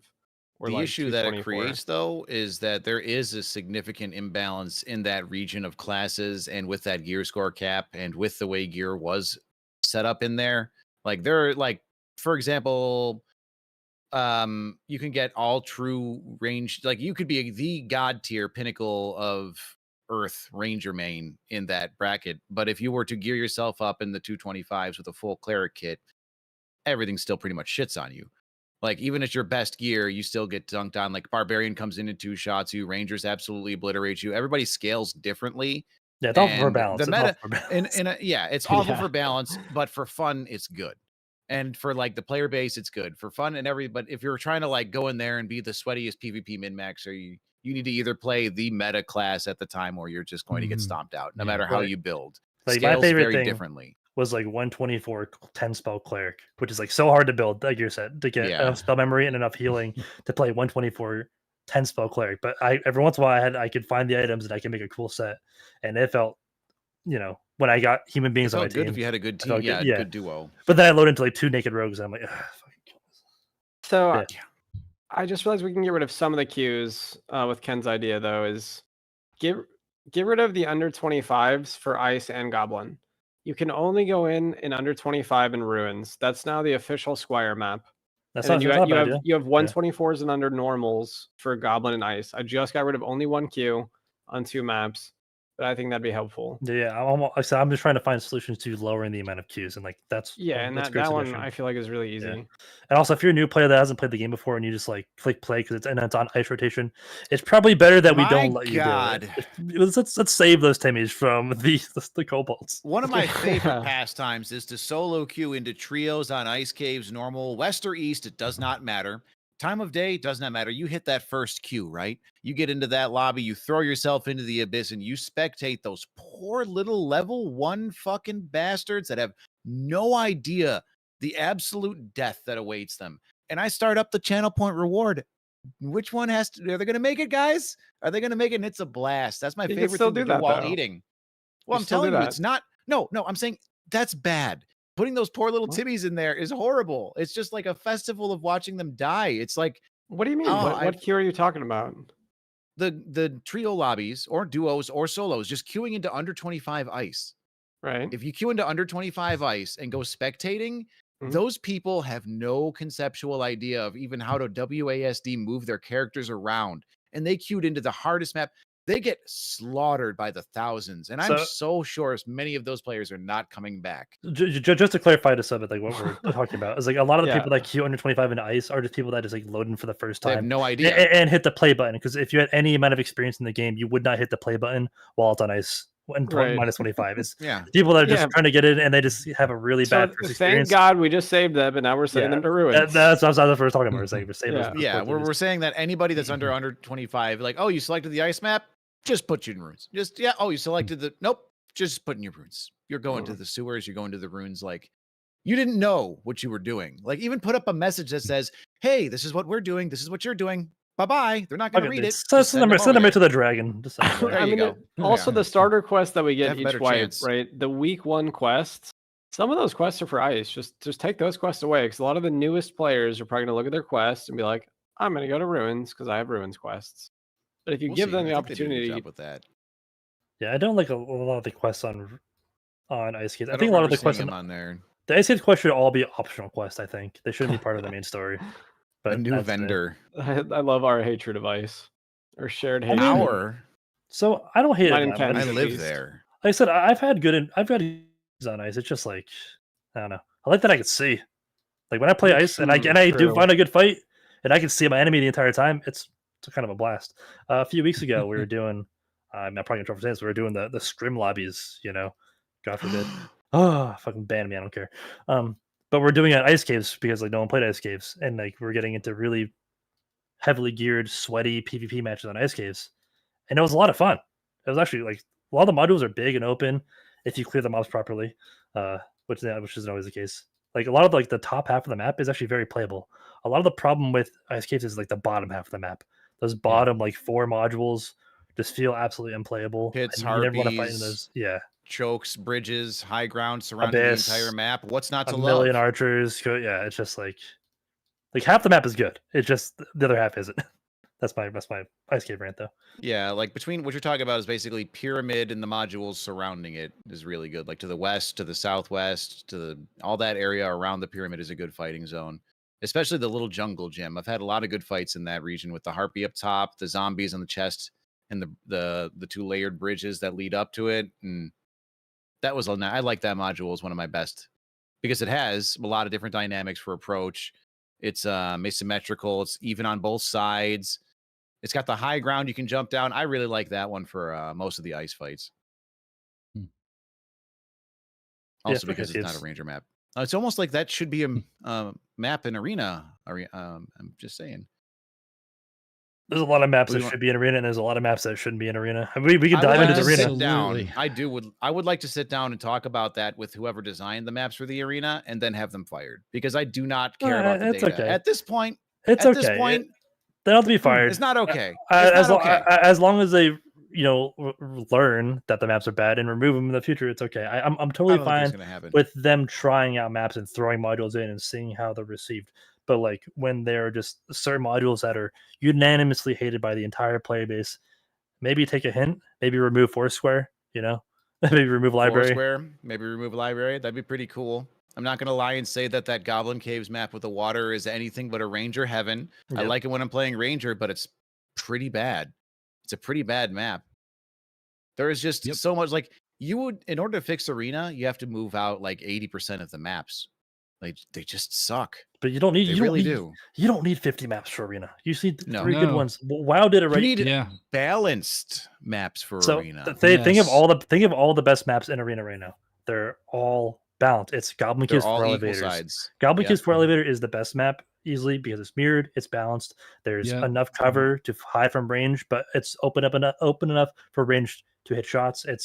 You have a high ground and close enough to approach the range. So you have like more than one, like, oh, okay, there's this long stretch of I'm going to get risky and screwed because I'm running through the middle of the map, but you have pillars on every single side to approach piece by piece, but you're not completely invisible because the elevators have like the panels on that you can see through. And if you're smart, you can shoot through those too and cast spells through them. It's a good dynamic that forces the risk when you're crossing the middle. It's the same with the ice map and the big dude in the middle that ruins the entire map because there's a sub boss in there. But what you're saying is that the maps that are even the other good maps. Sorry, I was talking maybe go down to like a few of the good maps real quick. Actually an ice map is the ice map with like the shielded guy in the middle. That's what we're just talking about. The square one. Yeah. That map is very good because it's mirrored. There's a high ground logo. There's enough cover. It's all the good maps have the same qualities. Even the ruined square map is the mobs are annoying. Decent. And I think the one with the champ underneath, it's just dark. Right? No, it's not mirrored, but I like that one. The one. I really the one with like the golem underneath. The one with the golem underneath. I like. Okay, I like both of those. Just turn some fucking lights on. That's a good map. Just turn some fucking lights on. Here. Hot take: torches in arena shouldn't be fucking interactable. Hot take. I'm okay to be just interactable. Jesus Christ, man! I'm so sick of having a fucking entire team spawn up and turn off all of the lights and then camp and shoot arrows. It's already a shit fest. Why do you have to make it so much worse? I mean, I kind of agree, but just throw the torches at him. Sure. Just look down. Just look down. I picked it up. I picked up another torch. You only got two. No, it really is like on the jail cell map. Who beat them as a toddler to think putting that map in there was a good idea? That is such a horrible experience. You just walk in and get riddled full of arrows, and while they're shooting you, they're turning off lights and shooting more arrows at you. Yeah. I had the single worst arena experience ever on that map. It was the random queue that placed me against two rangers and a fighter with bows. So I just got to sit there and become pincushion boss for the rest of that night. That was great. I had so much fun. And they turned off all of the lights, and they camped on the high ground, and they riddled us with arrows. At the very end, I got to stop with them and go, hey, thanks for the worst arena I've ever had. And we all agreed it was a bad map, and we laughed as I cried blood. Yeah, arena should just be like those three maps we talked about, and then you could add more slowly over time and test out new ones. But like I think just throwing 50 modules off the rip kind of makes sense because you get a feel for a lot of the things. But then you have to have the humbleness to realize that some of these maps are dog shit, for lack of a better word, and phase them out of arena, keep the good ones, then try adding another wave of maps, test them out, remove the bad ones, keep the good ones. Like it's not rocket science. Also, get rid of mobs, but get rid of mobs. Certainly, no ladders and no gates. Like if a map has to have a ladder or a gate to traverse it, it should not be considered for arena. That should disqualify it. Like they're just horribly implemented and they're terribly abused and they don't make for good PvP. It just becomes a festival of who can control this crappy mechanic better. You're referring to Foursquare, I imagine, right? Yes. I mean, any map with a gate. There shouldn't be a gate. So just, I just want to go on a remove little it. rant here because it's kind of overarching about combat in general. But I think that Foursquare is probably the worst arena map, and like I had like a long thinking session about it the other day of like why it's a bad map, and I thought, why is arena so fun? Why is fighting in arena so fun, even on the worst maps possible? It's because like you're in a module and you're fighting in the module, right? And when you're playing the regular game, a lot of fights are won or lost on doorways, right? In arena, you don't have that option for the most part. That's why Foursquare sucks. It's all doorways. The entire map is just doorways. But the rest of the maps in arena aren't doorways, and that's why fighting in even some of the worst modules imaginable is so much more fun to fight in arena than to fight in the regular game, because a lot of fights in the game are just, oh, we're losing a fight, doorway, reset, or Yep. or a camp door, win because they saw an enemy team walked in, or like you're going through a doorway and people are waiting for you, and you walk into a choke and then you automatically lost. I think this is like a subject that nobody talks about. That doorways suck ass in Dark and Darker. They make the game, I think, so much worse. I think Nobody talks about it. I mean, I talk about it all the time. I know we talk about it here sometimes, but like, it's probably not like an issue on Iron Mace's radar because they're building their entire game around this modular map making system where doorways are necessary. So, like, to them, this is a non-issue. But like, we should change the way doors work. There should be bigger doors. We should have a variety of doors. We should have double doors. We should have bigger doors. Like right now, just every fight in the regular game feels very similar because they all happen. Sure, they're in different modules with different scenes, but I'm fighting around the same 10x2 doorway that is kind of lame. But that's my doorway rant. Yeah. Yeah. No, that's a good No, call. that's- Different sizes and true. shapes. I'm a Yeah. cleric, man. I've been talking about this ever since the inception of them, and I think doors in the game in general have a major problem. And either they need to just be instant open, like they need to have no interaction whatsoever. I get it for chests, maybe torches, traps, wall switches, but a fucking door, man. What is so complex about a fucking door? Yeah, well, And also even from the gameplay, like, even if like doors were removed and you still had that choke, it would still be very similar. Like it's like the opening and closing door is like a whole other mini game, but like just being forced through a choke, almost every module sucks. It wouldn't be a problem if the entire map So what wasn't you're- doors, but every what map you're is like saying kinda 120 having, doors. like different doors, like different modules that connect with larger size openings, kind of like how the, like, if we assumed that the bridge module in Runes, the big bridge, was not one but instead two modules that were split, and that like the connecting point was in the middle of them with like the literal So- openness of the door, so you could split it and like combine more open areas together. So similar to how they're trying to do the random modules for crypts, right? I feel like you should have the randomized modules, but every doorway should be a secondary module where the doorways could be random, right? They could be different. Right. If you're playing pyramid and it's going into mummy room, and then the two doors connecting that could be random doors. It could be a fucking double door. The other door could be a grate. It could be a wooden door. There just should be variants, so fights don't always feel exactly the same. Because with the way the module system works, no matter where you are in any of the maps, you're just a 5-second jog away from a doorway. So like, you Yeah. should I maybe base how I play when I'm ratting around how many doors I have open and how many I can Mhm. retreat through. Is it? I Right. even put grates down when I hear barbarians yelling. I do what you said. I'm like, can I find the nearest grate or unbreakable object that I can get distance through, because he's gonna fucking crush. He's gonna chase me down. But I play around those doors entirely. I leave mobs up on the other sides of doors so that I get the extra seconds of hearing the oh, somebody's on the other side. I know to run through this door, slam it, and keep going. So I base entirely like my existence off of doorways as a cleric. I know what you mean, and I definitely hate the entire door and doorer. it has such a huge influence on just how like the game plays out. And I just don't think Iron Mace thinks about it because Iron Mace are game devs. They're not really, they don't play as much as we do. We know it's an issue, or call it an issue if you want, but just because we play so much and like It's an unfun mechanic that gets overly used. Is what and the it is. entire It's game, the unfun. entire game's built around it Yeah. because with the way the modules work. So it should be on the radar for them at least think about it. I feel that way It's a about true how story. bunny hopping kind of came through. It was like, okay, this is like a result of failed systems, but it's something that was like bound to come up based on how the players are going to always take the path of least resistance and the most effective strategies, and doors and bunny hopping and that sort of stuff is always going to bubble up of a meta situation. Well, it sounds like they are aware. I've never heard them talk about how influential doors are in the game, but they are aware of bee hopping. And it sounds like that was not intended to be a thing, and that hopefully someday, not someday like Quivers someday, but someday that'll get addressed. Um, I am glad you mentioned bee hopping though, because it did remind me of a sorcerer mechanic. We talked about sorcerer briefly at the beginning when Inboss was passing out cookies to himself, but we didn't really, we didn't. I don't think we really stayed on it for too long. So No, we didn't. one of my big concerns, so sorcerer looks incredible, but my biggest concern with sorcerer is that as of right now, there are no move speed penalties while casting. None. And you can see that in the video. So for those of you that play casters, the second that you start a casting animation, your movement speed drops 99 points. You lose 99 move speed the second you start casting. A sorcerer does not have that.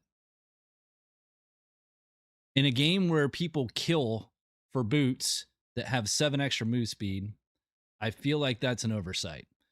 And they did it before with Warlock. If you guys recall, the Demon Form Warlock had Dark Bolt. Ah, so broken. Yeah, you're right. And could cast it with no penalty, full speed. Full speed. Plus, it had the attribute bonus from the souls, and it was just zooming behind you, hitting you in the back with dark bolts. Yeah, absolutely insane. And that was definitely exacerbated by the fact that they were in demon form to begin with, which made them faster. Which right. There is already inherent cooldown on every ability for the Sorc. But so for Sorcs, I mean, Ken, I know you said earlier, let's try it before we have a discussion about it or worry about it too much. But it's like, I don't care how good the spells are. Yeah, no, on paper, it's automatic. It's Yeah. just automatically the best spellcaster in the game by default. If you never have to take a move speed penalty to do an action, do your primary action for killing things and playing the game, you get 99 extra move speed. Like, so there was a period of time. An issue. So the only thing that was to think of is there was a period in time when Bard just released, and the buffs were so strong back then before they nerfed from 17 times that when you were like accelerandoed and speed buffed and etc. And I was playing Wizard, it felt like I had no speed penalty because I was so far over cap that even with the 90% or 90 flat move speed debuff, I was still at cap for movement speed. So I just felt like I was casting on ice skates. It felt extremely, this is plus 3 all meta too. So like I have 100 agility because good game design. But yeah, it felt extremely strong. Mobility will always be the strongest thing in this game. I think it seems like an oversight. I mean, maybe it's intended. I don't know. Unless the spells are until it's live, we don't know. Yeah, but like, just to talk, it's a no-brainer. It's gonna be strong. Like being at 100% move speed penalty while casting spells will be strong. It's unless the spells are the worst things in the world. I'm not worried about it until it's out. But if it's something that it definitely feels strong. The only thing I can assume is that we are limited on a lot of the spell charges. My concern is that playing the class is going to have no mobility or escape, and the first thing that walks up to you kills you because you're going to be like heavily reliant on those cooldowns. Been playing that, and I'm hoping that's the play. Yeah, I know. That's what I'm saying. That's why I'm hoping in the balancing act between those two things where okay, I've been casting all of my spells, but there's the counterplay for dodging. And then it's like, all right, well, fuck it. I summoned a rock golem in the wall or the doorway and I started running, but while I'm running, I'm waiting on cooldowns because I can at least maybe split up my spell that I dual casted and use them as individual spells. Like I hope there's some kind of enjoyment factor that results around playing with the cooldowns and using that move speed. If it's included, Well, yeah, I mean, not only are they not getting, so they're not going to have a move speed penalty because they're not carrying a weapon either, right? So cleric has we could say fists could be just like my magical fists have minus 50 move speed. I'm still not sure that they're going to give you nothing. You know what I mean? All right, I'm just guessing. I'm just doing the eyeball test, man. Like what they showed in game today, that dude was zooming. Did you watch him just circling around the lich? The strafe was it felt like it was 320, man. Like he's zooming around the map.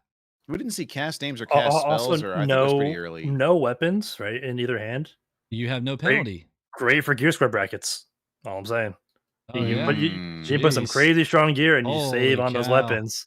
Jeez, But, yeah. you know, I that's didn't where think my about mind that. goes. What if you still That's can actually- equip a casting that was implement, but smart. the stats benefit Jeez. without using the actual item? I wonder.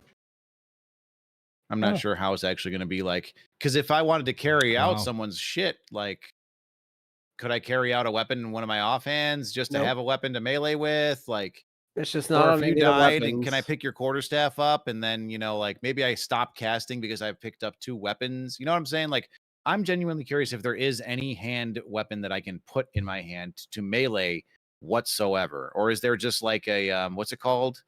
A familiar or something? There's kind of like a cantrip where you just constantly get an auto attack with a sword Right. instead of having Yeah, the attack. cantrips are usually low level spells that you have unlimited casts of. Yeah.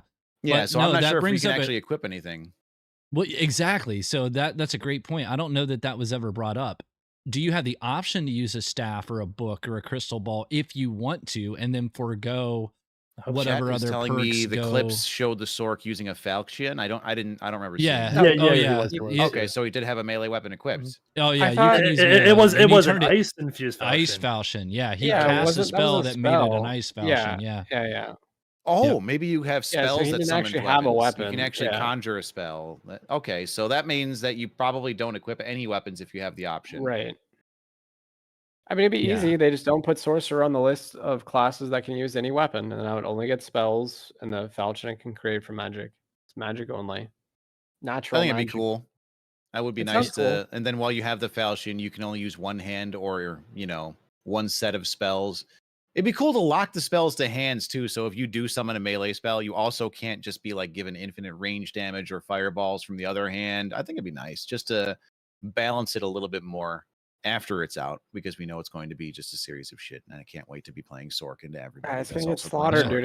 It doesn't have weapons. It's gonna get You're- absolutely destroyed by anybody You on say the that corner. as I You're saying- bury you're my thinking icebound solo. falchion into your Rage skull. Barbarian will hold W, and Sprint Fighter will hold W. The thing and is, that's though, Sork's dead. maybe, but if I don't have a movespeed penalty while I'm casting, and I Yeah, have gear that exactly. gets me to 350, and I have Yep. spells that have ice on them Yeah. that slow Yep. you. Yep. If I It doesn't matter if that spell deals 1 Yeah. damage, you're never going to hit me unless You're the right. archer ranger shows I mean, up that's and true. two-taps you, but And we know it has a knockback spell. We've already seen it. So Right. They said they did mo- say mo- it was mo- a control and sustain class. mobility is very strong, and like if Yeah. there's no penalty for me to cast, if I had no penalty to cast on wizard, I would never die. Like unless I had rogued, but like it's Yeah. that'd be When? so strong. when you get rogued. When I When? rogued, yeah. Hmm. It's such a crazy thing. Hopefully it's an oversight, or maybe it's not, maybe it's intended, but if it's intended and they go to live with it, they'll learn very quickly that it's a very bad idea. Yeah. Right. So Sork that and brings Sorker. up my next point. Inevitably, when I think they realize that has to be changed after people, because everyone is going to play it, even if it's not OP. Maybe I'm wrong, and the extra play it 100 to have move fun. speed. Yeah, everyone's gonna play it, and it's going to feel really good. Maybe it's not that powerful, but it's going to feel good playing at Mach 12, casting spells with no move speed penalty. It's going to feel good. Whether or not it's effective, that's a different story. Does that mean that Iron Mace nerfs Sorcerer, or because people have got a taste of how good this feels, do you then consider making changes to the other classes? Because if you're going to change the spellcasters, you're going to have to do something with range. You have to do it with melee.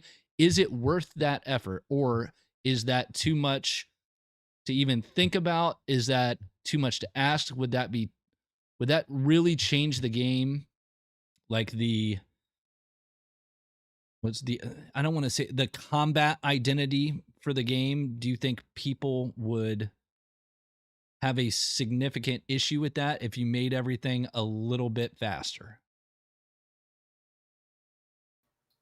I mean, Slow it I'm down. I mean, I think you go either way, as long as like all the classes are kind of close. I think if you want to slow the game down, you could do that. We've kind of been on that trajectory of lowering stats, lowering damage, lowering movement speed caps, because like we were at a point, and plus all meta, bard meta, that it was probably too high and unnatural level of like speed and stuff, which is like fun if you're a sweaty gamer and like can handle it. but it is very intimidating for the average player to like jump in and get run down by Bard Wiz Cleric running at Mach 70 and just like killing you instantly. I kind of like the game when it's slowed down a bit, but if the game is slowed down a bit, that means you have to have decisions that matter. So it's not about mechanical speed; it's about decision making and decision making speed. And a lot of classes just don't have a lot of choices to make. Like I was joking about when I was watching the Sorcerer footage, all the Barbarian players are looking at the Sorcerer being like, "Oh, they have so much cool stuff." Meanwhile, I just hit W. Barbarian is so bare bones and like primitive compared to a lot of the newer classes that are coming: Druid, Sorcerer, Wizard, Warlock. These are all classes that have buttons to press, and these poor Barbarian players, or even Rogues, don't have that many buttons either. And fighters, like they're just like playing Chivalry while we're playing Spellbreak, and those players need buttons too. I'm petitioning for Barbarian buttons. Nope. If they want buttons, they don't need to play Barbarian. Dude, Barbarian and Rogue are perfect. Yep. I get there's got to be something at that bottom rung for Timothy every day to pick up. It could be easy. 20-minute, 14-year-old school session, got out of detention, got picked on by little Jimmy in the locker room, gets home, and finally decides he wants to log in and hold W. He can't play his cleric because his team won't let him because he keeps running in and dying. He never heals them. But Barbarian, that lets him unleash his inner rage. Dude, we all have that friend. Right? We all have that friend that we play with that's kind of casual, that isn't exactly the most talented player, and he tries to play like Wizard. You're like, hey, come on, Timmy. Man, you might want to try this other class, maybe. Please. Dude, have you seen Skinny Pete on YouTube? Go watch a video. Just play a little Barbarian, okay? You'll have great success. Yeah, there's got to be something. For sure. Denominator, but yeah. But they should also have options too. Like you could still play that style, but also have other options. It's called Francisca's. Get on it. Yeah. Give me a Francisco wheel, okay, with different Franciscas. Oh God. Give me choices. Elemental Franciscas. Sure. Well, if I hit that's a wheel, coming with the quiver. I just want choices. Sure, dude. If I've said that before in the podcast, but like if quivers come out and when you reload your bow, you have a spell wheel that has 5 different kinds of arrows. That would just completely change the way Ranger works. I would love that. They would have choices. That's all I want. Yep. I think it'll eventually be here. I think we will get elemental arrows. I think there's a lot. I know we didn't talk about PoE a whole lot. I think there's a ton Iron Mace can be inspired by from that game. I don't think it's as fun. For the record, I've no life the hell out of it. I played PoE 1 for the first time last Tuesday. I got a lot of hours in between Tuesday and Friday when PoE 2 dropped, and then I no life PoE 2. I've got a level 50 witch blood mage that's just fun as hell. But it's like it is a completely different type of fun. The fun for me in the game is not actually running through the game. The fun is the choices. This is the choices. Exactly. It's the build. It's the theory crafting. Holy shit. This support gem with this spirit gem and this skill gem. If I can put these together, and I can do it cast on freeze. I can line these up. Like, the fun in the build and then testing it is great. But after I've tested that build, then it's just like crack. It's like, okay, this is fun for like 2 raids. Now I want to try something else. And then I get to go back to the drawing board. So it's a different, the actual gameplay itself is nothing to write home about. It's fine. It's actually high quality, but is it fun in the same way Dark and Darker is? No shot. No. Like, I agree. It's not fun at all. No loot. Fighting monsters sucks. I'm with you. No, that's Subad's takeaway from that entire speech. Subad heard like 3 words that he likes, and he's like, "I'm repeating those." I'm with you. Yes, Dark and Darker though. It's got loot. It's got the monsters. I'm with you. But man, there's a lot to learn from that. Like they have done so many things right. It's a very, very impressive game. I think it should have won Game of the Year, but I guess since it's still EA, it wasn't eligible. Did you guys watch the Game Awards yesterday? Came out, bro. We can't give it Game of the Year. It's been out for 4 days. What It's the not hell? out yet. It's early access. But anyways, yeah, I didn't Yeah. watch anything on it. And I'm like I a watched all of it. Witcher It was Wait, really good. so that's why Dark and Darker hasn't won Game of the Year yet. It's still early Yeah, access. it's just Mm. yeah, that's right. That Give makes it time, sense. Ken. Okay, Give it that makes time. sense. That shit just came out. But, Yeah, I was yeah, at the Game gym Awards- today, and like Game Awards look good. between sets of the gym, I'm just like on my phone looking at PoE like planner, just like making builds on my phone, just like but just waiting, counting the seconds so I get to go home and play Yeah. PoE again. It's a problem. I played That it. I part had is fun with good. it. I connect the dots. It's fun to make characters and make builds based on what you get. But yeah, I feel like everything slowly devolves into this sandwich meta, and it becomes less fun as time goes on. So you're Right. getting You'll in see. at the early starts. You'll see. Yeah, you'll see. I disagree. It's gonna Once I only have get, to it's gonna copy paste Captain YouTuber's build to get to rank number It's 50 on my gonna leaderboard, I'm only going to get stop deeper. having fun. It's already at that. What are you talking about? I know. I'm not looking up anything. Fuck all of that. It's already there. Yeah. Yeah, I'm Have with you, fun with and your boss. I've games. tried to avoid like looking too much stuff up. I stay out. I'm mostly solo self-found. I No, I so sell blind. stuff. I sell stuff on the marketplace, but I don't like shopping for stuff. Even I've though never even looked at you it. can look. Oh my god, you can get to every level of detail you could possibly want to in the search. Every affix, you can set minimum and maximum thresholds for the affixes. It's absolutely insane. You want to talk about a lab crafted kit? It exists in its apex form in PoE. It's nuts. Is it all gold for purchases? No, you can use So whatever it's like currency. bartering. It's The exalted. only thing you can't orbs, use is gold. The chaos only thing you orbs. can't use. Yeah, you can't use gold, right?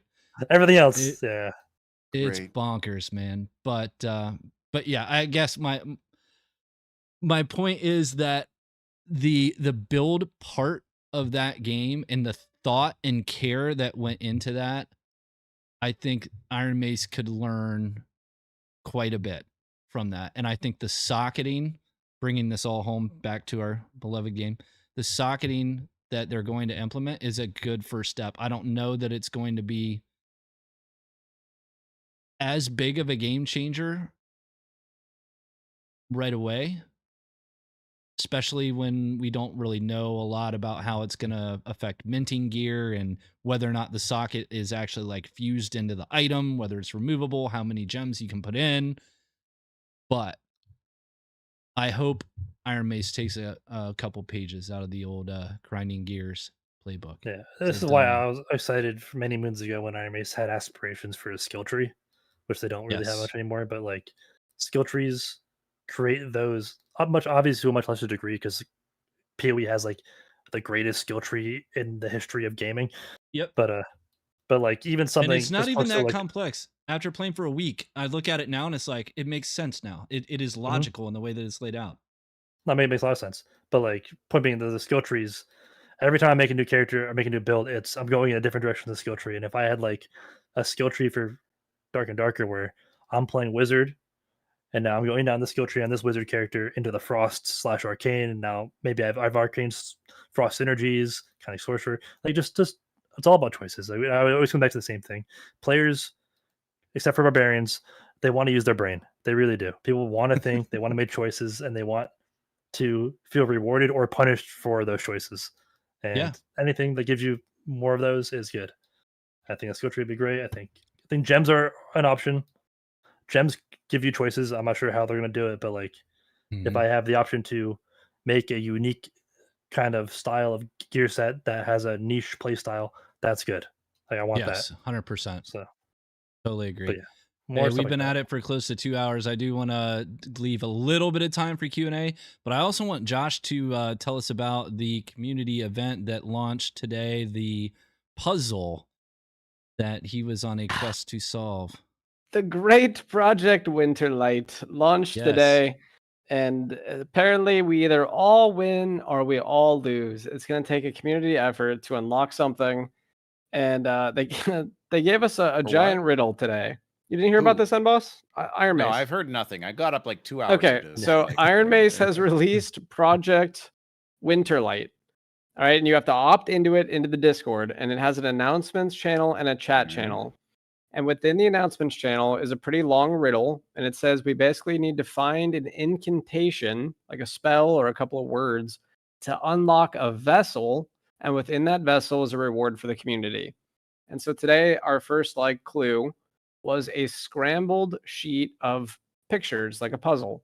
And so the community worked together to put all the pieces of the puzzle together, and it formed like a Santa Claus goblin with like a bag with a key on it and an arrow pointing into a cave, with some myriad other stuff, like a bony Christmas tree with a mosquito impaled on it. It was really cool. And so a bunch of us thought that in order to get the next clue, we would have to use today's clue to go and find it. So we got the goblin and a key pointing into a cave. So right away we assumed Goblin Cave. So a bunch of us went into Goblin Cave. We were using mystical gems. We were pulling levers. People were in rat form skirting around. And we were all sharing pictures and clues and puzzles to try to figure it out. And it was actually really awesome. It reminded me of old school Reddit for Destiny. Bungie would create little Easter eggs with things in the raids. And you would have to run all around the raid, go to weird areas in the jumping puzzles, and you'd combine it all to form whatever it was eventually to unlock a new room or a new chest. And so that's what I did all morning today, and it was actually super fun. One of the file names, if you unscramble the file name, like the actual file, it spelled out Jigsaw. And so then we were doing all this stuff, and it was really awesome. Okay. But someone asked Faseb if we could solve the puzzle on our own time, and he said every day we'll get a new clue. So after that, all of us just gave up because we just assumed we get a new clue tomorrow. But it was really awesome, and hopefully it does. So once have you something figure to it do. out, there's nothing. It's just for that day, or is it just they're all parts to this puzzle? We've received 20% of what the final thing is. Are you going to get something now? I'm really sorry, scared. What have I done? My cats are fighting. Oh. But yeah, okay. That's what we think, because it says it's like an incantation to open a vessel. And also today when we solve the puzzle, it says Winter's Blessing on it. So now we think maybe the first two words on the incantation are Winter's Blessing. And then tomorrow we'll get a new word. So we would post this word when we find it, or is that I'm confused? I mean, it's the NARG. I'm just curious what we know. Yeah, I don't know. I made a document. A bunch of people are contributing to it. We don't really know that much, other than the fact that now we have a DM from Faseb, one of the Discord wardens, saying that we'll get a new puzzle each day. The cynic in me is man, how much of a big brain move would it be for drink more Ovaltine, time and effort spent versus player engagement if they just said this is a riddle and they just actually didn't implement anything, and at the end of this whole event they're just sorry, you guys didn't figure it out, better luck next season. Yeah, good luck, guys. You guys were this close. You guys almost had it. Next season. Man, good try. It was cool. One of the suggestions for Winter's Blessing was maybe we had to bless a goblin in the mystical gem room. So I actually pulled a goblin into the mystical gem room and then gave him blessing. I've never done that before. And it looks really cool, actually. If you bless a goblin, it's shiny and glowy, even when it's dead. Yeah. But the roll's in the roles and announcement at the top. You have to give yourself the announcement thing or the role for it. But I don't know. It was cool. It's a cool community event, and I'm excited to see if it's an advent calendar where every day we get tomorrow's clue and tomorrow's puzzle all the way up till Christmas or whatever it is. It's just cool. Yes, indeed. Cool. Yep. Yeah, it's very cool. Chat, like that. What do you guys think? Let's move on to Q&A unless you guys have any objections to that. Did it just hit midnight? I don't see the thing. It did. Yep. Happy birthday, me. Hey, happy birthday. Ooh, happy birthday. Nice. 27. 27. That's right. 27. Oof. Man, you got 60 more years left. Easy. Yeah, I can't find this roll. Why is it so hard to find this fucking roll? Am I just stupid, or is this stupidly hard? Well, I mean, where is it? Click the emoji. But where is it? Do you want that So I just have to react to the message. There's nothing that says. If you can't find the roll, then you can't join Project Winterlight. Bro, they literally just want you to react to the message. That's the first part of the riddle is finding the roll. They just want you to react to the message. That's all. You just have to hit the react button. It just says he needs your help. You actually have to hit the button on that message in order to gain any access. You figured it I'm out, never right? going to get this done. This is dumb. I give up already. You I'm stay out of Winterlight. unsubscribing. All right, we got real problem solvers and puzzle people and data miners. Yeah, and they would get Indeed. a lot more of those if they just said react and you'll get the fucking information, wouldn't they? Yeah, fuck that. I'm not gonna make any effort. I'll wait till next clue and I'll Batman this shit. Don't worry. All right, chat. Q&A. Yeah, what do we got Q&A wise? I know there's somebody, gosh, it's already fallen off my list. Somebody was in the chat earlier asking about the importance of solo self-found and if any of you guys had any updated thoughts on that, if we think we should try SSF or not necessarily solo, or just let's get away from saying solo self-found. Let's just say self-found because this is a team game after all. Do you guys think that it's worth trying as a end of wipe event, maybe next wipe, because it's not happening this wipe, I don't think. I see no downside in trying it. I think it could be a very fun experiment. I play SSF sometimes in PoE, not always, but like it's people love SSF in PoE, so that's where I'm playing from.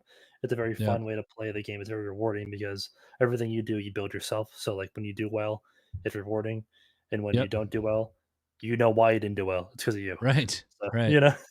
And I'd love to have the option to meet somebody in game, be like, "What class are you?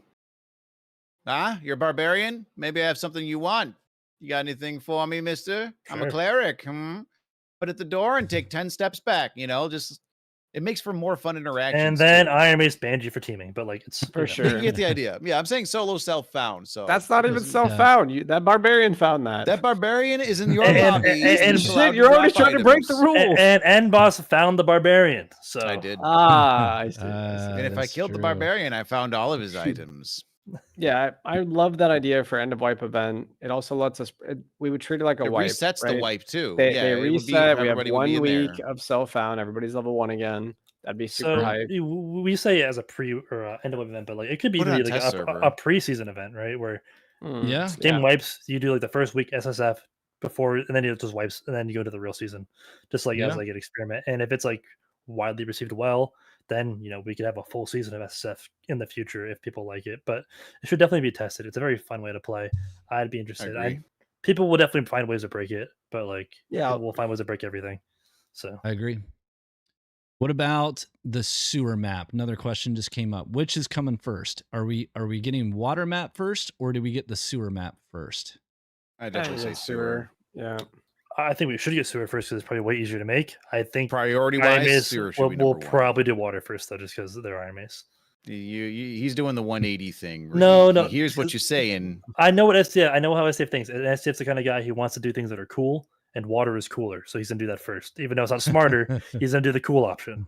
So even it's the wrong. I wish I could say you were wrong, but I don't think you are. Yeah, actually, water would already be done, but he mid-water decided to make Gwent, so now he actually left water to go to card game. That's right. That's true. Now we're getting.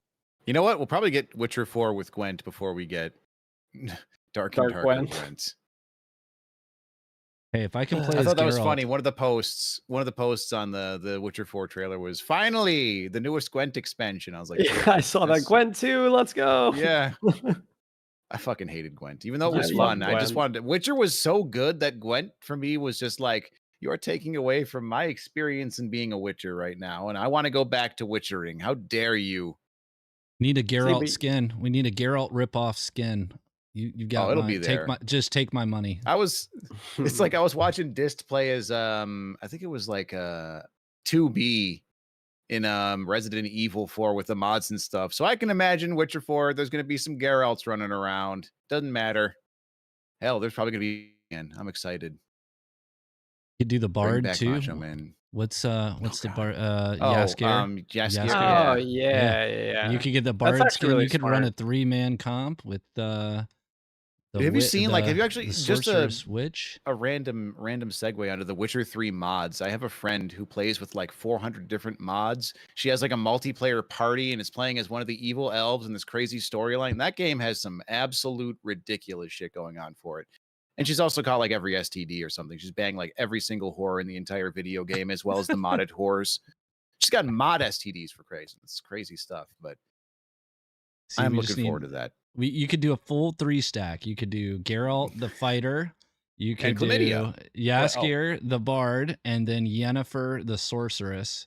Oh, true. You could have your full Yeah. 3-stack skinned up. Man, Iron Mace, get on it. We need, Probably some, put that all in the some battle copyright pass. laws there.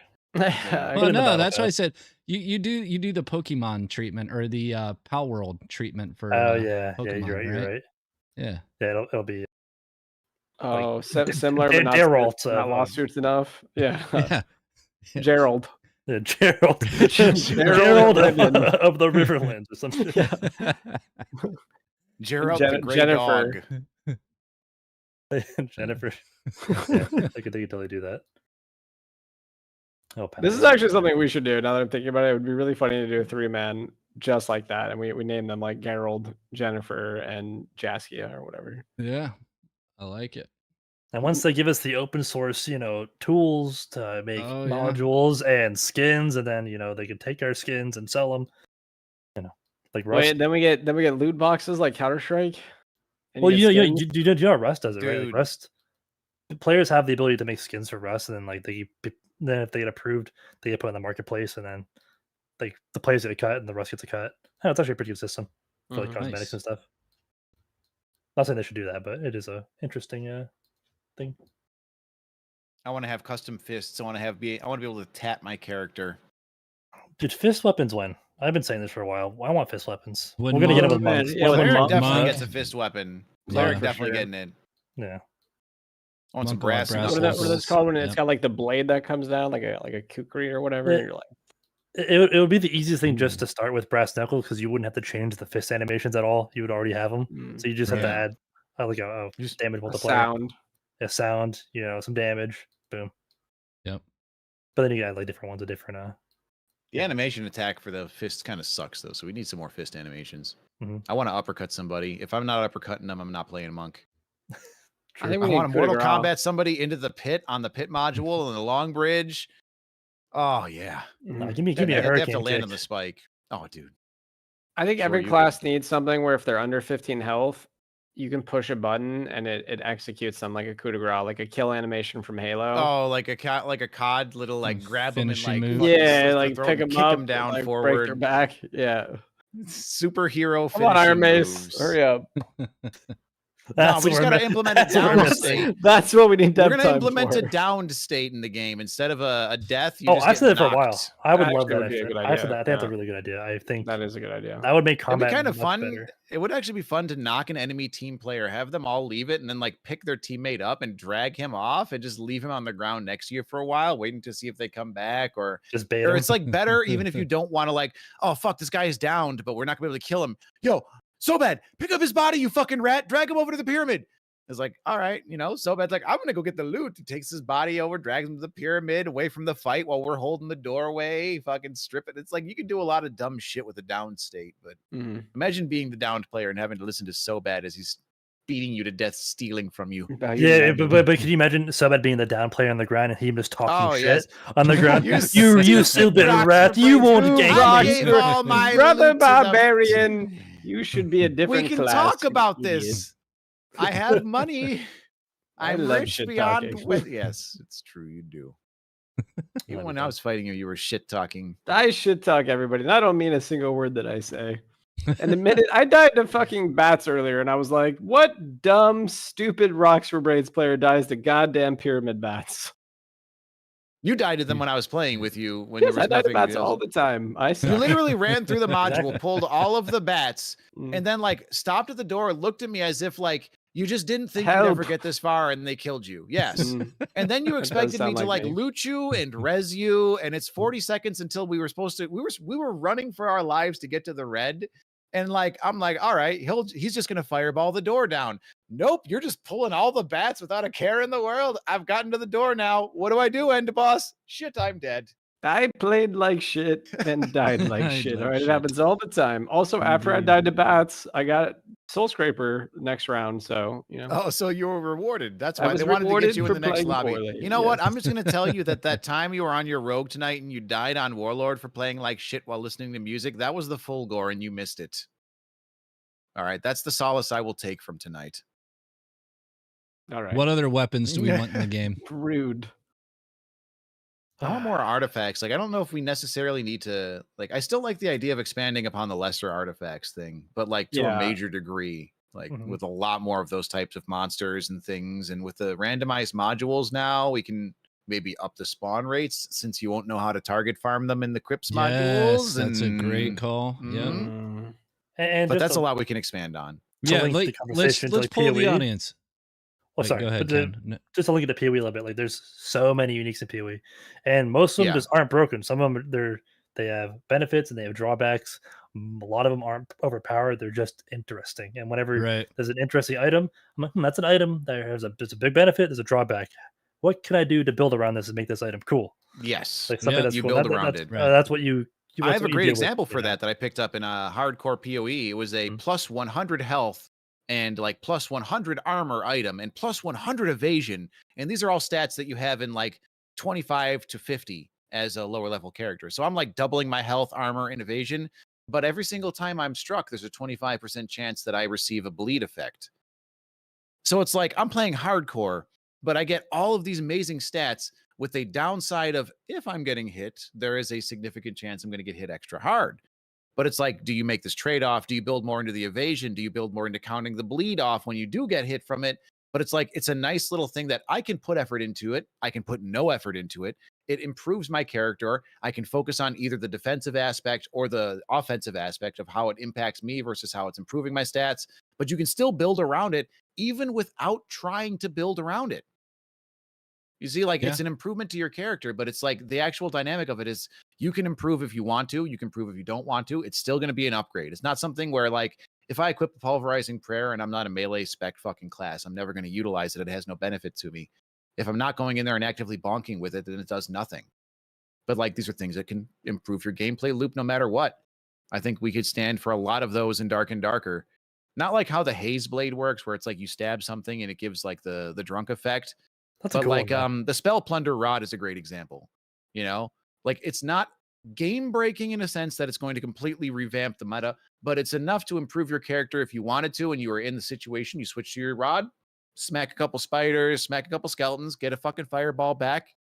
But it's not like you entirely shift your focus into it. It's not going to be your bonking staff. It's not going to replace Abyss bonk staff. To that end, talking about the minor artifacts, polling the audience here, how many of these unique mobs did you guys find and how many minor artifacts did you get out of them this entire wipe?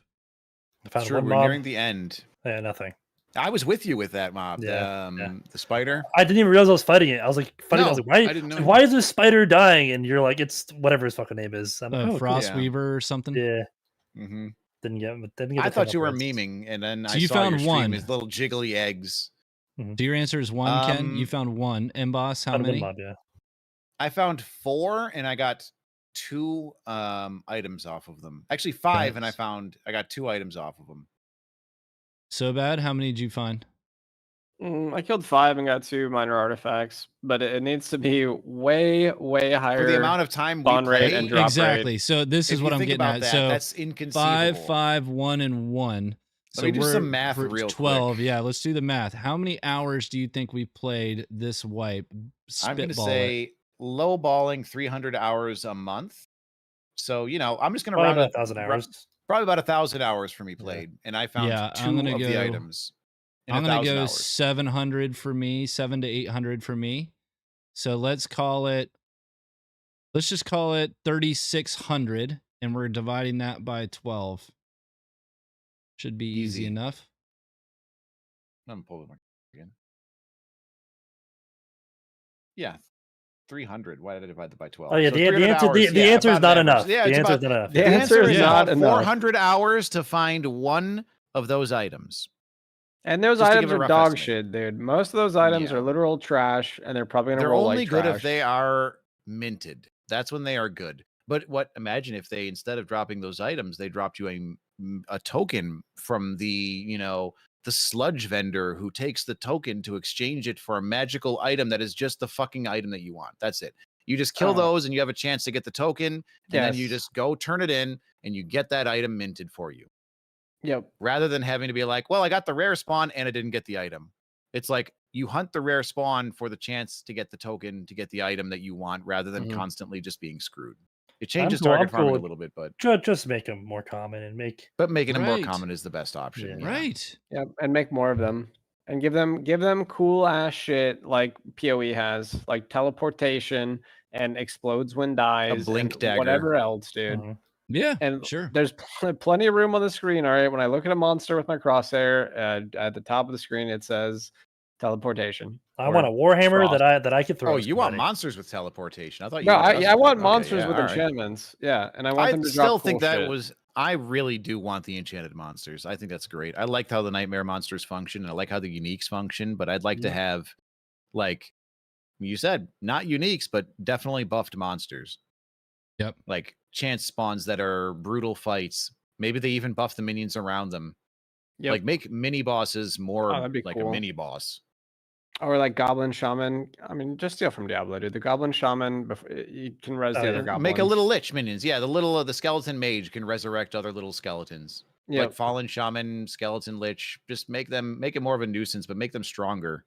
I think Electrified is a good addition. Electrified Shields and Electrified Dog, those are cool mobs. Let's get more of that. Like we already have a lot of. You don't like that so bad because that's the frost entirely. Every single frost monster that you complain about is that exact existence. That's because every monster has that. All right, maybe just a couple here or there. If they're rare spawns, that's the dynamic. But if the entire map is rare spawns of ice monsters, it sucks ass.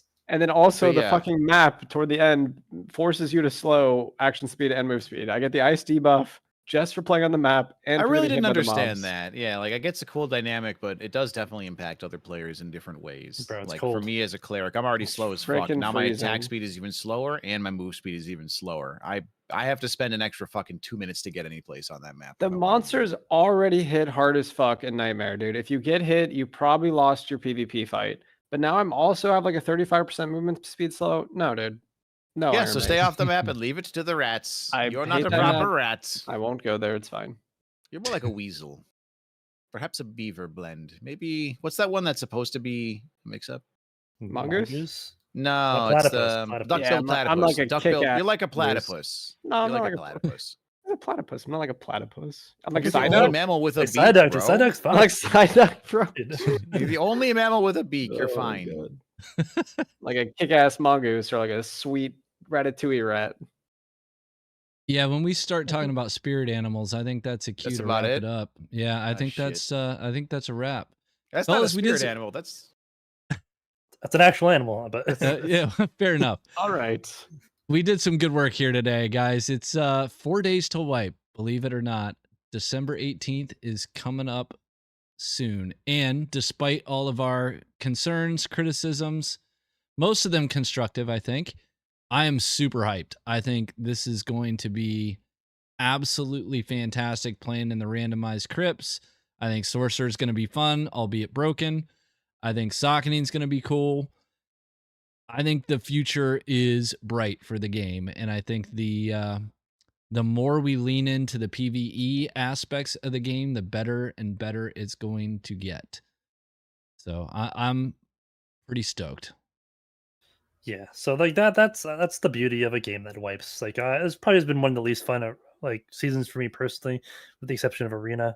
Like I've been very vocal about like my distaste for this season, but as we get closer and closer to the end of the season and then we have a wipe date, I find myself getting excited and more excited again for a new season. So like, fuck you, Iron Mace, you got me hooked. Like I'm in an abusive relationship and I just keep coming back. I will be there on the 18th and I hate it. But yeah, hopefully it's good. Sorcerer looks dope. I'm gonna definitely tap in, make some videos. It's gonna be a good time. Socketing, they've done well, could really make gearing more interesting. I have my concerns, but I will not be negative until I see how bad they do. But anyway, yeah, that's my little monologue. Fair enough. Boss, any final thoughts? I'm going to play Sorcerer and I'm going to have fun because that's what the game is about. I'm excited for wipe and I will be going absolutely all out on Sorc, I think, because I designed it. Random modules are going to be great.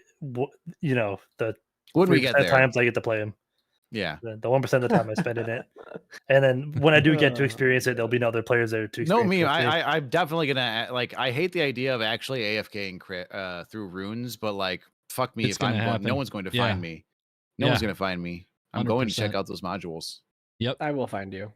You Oh, won't I'll- find- I'm- you I'll make couldn't it down there. find Me never. The problem is by the time we get down there, Never. everyone else will be dead, and I'll be there exploring the cool crypts, and everyone with no one to explore it with. Or You know against. what? That's the part of randomized modules. Maybe there'll be a Right, million. you'll people down never there. You know. won't Yep. know. You never know. Holy And it'll be Fog of War. You won't be able to see either. Fog of War is cool.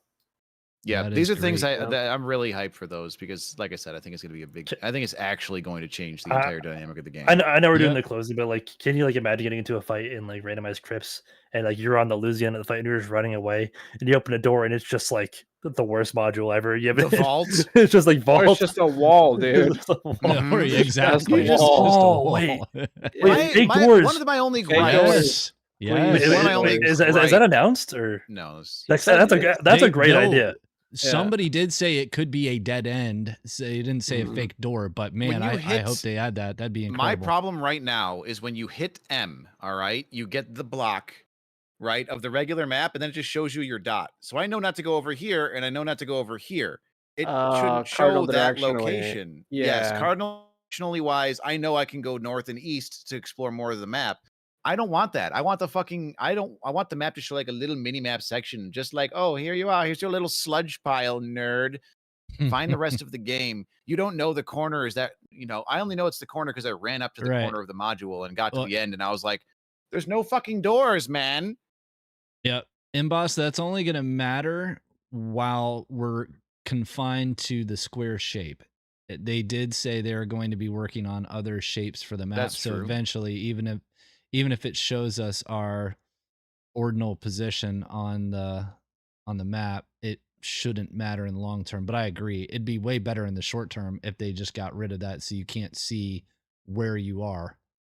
Yeah. Part two of my complaint there is that hitting M as a streamer, I might not know where anybody else is, but anybody that looks at my map and pauses it on that fucking screen is going to know exactly where I am in the map Hey. just because we have the same maps and the same X37, Y42 position on my map is going to be where I am on your map. Well, So, don't look at this- your map, pussy boy. I was All right, talking we with we that. I was didn't like, used it's to like have in maps. Rust. I think in Rust you'd hit M and people would have like a key bind to like switch scenes. and Yeah, shit. yeah, I did that in last Yeah. Oasis. It's actually not hard to do. You can just make It's not hard, but it's swap something. scenes. You can put up the World of Warcraft map. That's what I used to do. Oh, Yeah. nice. That's actually smart. Yeah, Mm. I like it. So bad. Any final thoughts? Yeah, I'm super excited. A new wipe, a new me. I'm gonna do something totally different and continue to be the best rogue in this video game. There's gonna be 80% sorcerers. I'm cutting all your throats. Good luck. You don't have a weapon. You guys are I trash. You're have dead. a Frost Falchion. You're dead. You can't cast that. I cut your throat, bro. Dude, I precasted that shit. You so can't. You I walk precasted into that. every room. I walk into Oh every my room with God. my frosty falchion. You don't think a swinging. rogue can out DPS a checking. weak bicepless sorcerer with your shitty little ice weapon? Bicepless- Have you You're seen how dead. flimsy your little rogue All arms right, are? You can barely reload that crossbow. I'm Okay, going you're to gonna get hit a door walls and down. doors. It takes me forever. I'll see you guys on wipe day, all right? You'll all be Yeah, changing you classes. son Endboss of will a be back bitch. to dumb, stupid cleric. Nabi will be back Dumb, on stupid wizard. cleric. You I guys mean, are trying to. it's set gonna be trends. refreshing finally being like in the same tax bracket as So Bad Strange for at least a week on launch week. You know, True. like we're all so much more poor than him at the moment, but like on wipe week we're all equals. That's all I'm saying. No, wipe. Wipe minute hour. one. Wipe hour. You were equals, right? But then you're Yeah. all dead round one to rogues, and I'm rich. Yeah. Let it be known. First to HR. All right. First to the Wibbler eggs. First to the auction house. I'll see you at level 20. I'll see you at the Lich and the Crypts. Oh, I'm excited for that. Yeah, that's gonna be cool. Hell All right, yeah. It bye, looks so fam. pretty. Boys, GG. it was All a right. pleasure as always. Mm. Chat, thanks for tuning in. All the chats. We do sevens. not know when the next pod will be. It is unlikely that it happens before the wipe, but you never know. I mean, if there's a cool riddle thing to talk about, maybe we meet up. If there's any more leaks, maybe we get together Wednesday night during Maybe the we downtime. try. Maybe we aim for after wipe, but before Christmas. That would be cool too. I like that. Yeah, that'd be I'm in nice. Florida from the 18th to the 23rd. So like the evening of the 23rd or Christmas Eve, I could pull off. That might make that work. Yeah, we'll talk about it in the chat. We'll figure it out. Yeah. we'll All right, figure it boys. out. All right. Happy GG's, wipe, gentlemen. GG. Tuesday, 4 p.m. Pacific is the wipe. 17th. Who's trying to hop Tuesday? the Right. arena, though? Tuesday? No. Yep. Is it? Check the leaderboard. It says 3 days, 18 hours right now. Is that what you Tuesday based this on? at I 4 stole your p.m. command and people were asking, but that doesn't make any sense. It does That's say what wipe I thought timer. they said the 18th. It's wipe I thought timer, for bro. sure. That's It says 18th in the wipe Korea. timer. That's 17th US. You know, Yeah. they're going to wipe at like 2 a.m. Korea, which is like 4 p.m. West Hell Coast. yeah, man. I hope you're right. I Yeah, did we'll look see. at the timer. Hell yes. I like that. Hell Well, yeah. after a 12-hour downtime. Come on. Yes, correct. So True. we'll play on No, Wednesday. we're We'll be past playing that. on about the 23rd. We're better than that now. 3 hours. If We're anything, not they'll better than that. end, We they'll had end 12 early. hours like 2 days No. ago. That was for the It was- wipe, all right? That's already out of the way. That It was was like 14 3-4 hours. patch. It was so funny watching them do a 14-hour downtime, and then That was PoE really 2 funny. has 2 million players trying to log into their game, and they figure it out in like 30 minutes. Oh, Yeah. sorry. Mhm. Anyway, And the queues actually went up. That was nice. It was nice to Yeah, watch the numbers go And up. the funny part was the website was down, so nobody could fucking log into PoE2 for 6 Oh, hours. yeah. They didn't Nobody buy that game bought it on early, all Epic right? like an idiot. PoE2 sucks. well, now he's I gone. love it. All right. Oh, We'll see you guys. gentlemen. Hey, you take trying to play care. arena? Anyone trying to play arena? I'm down for some arena. You know that. Yeah, I'll play a couple. Sure. Why not? Hell yeah. Look at that. Let's do it. All right. All right. Let me leave this. Everybody in the chat, we'll Yeah. see you in the next one. Have a good one, guys. Love you.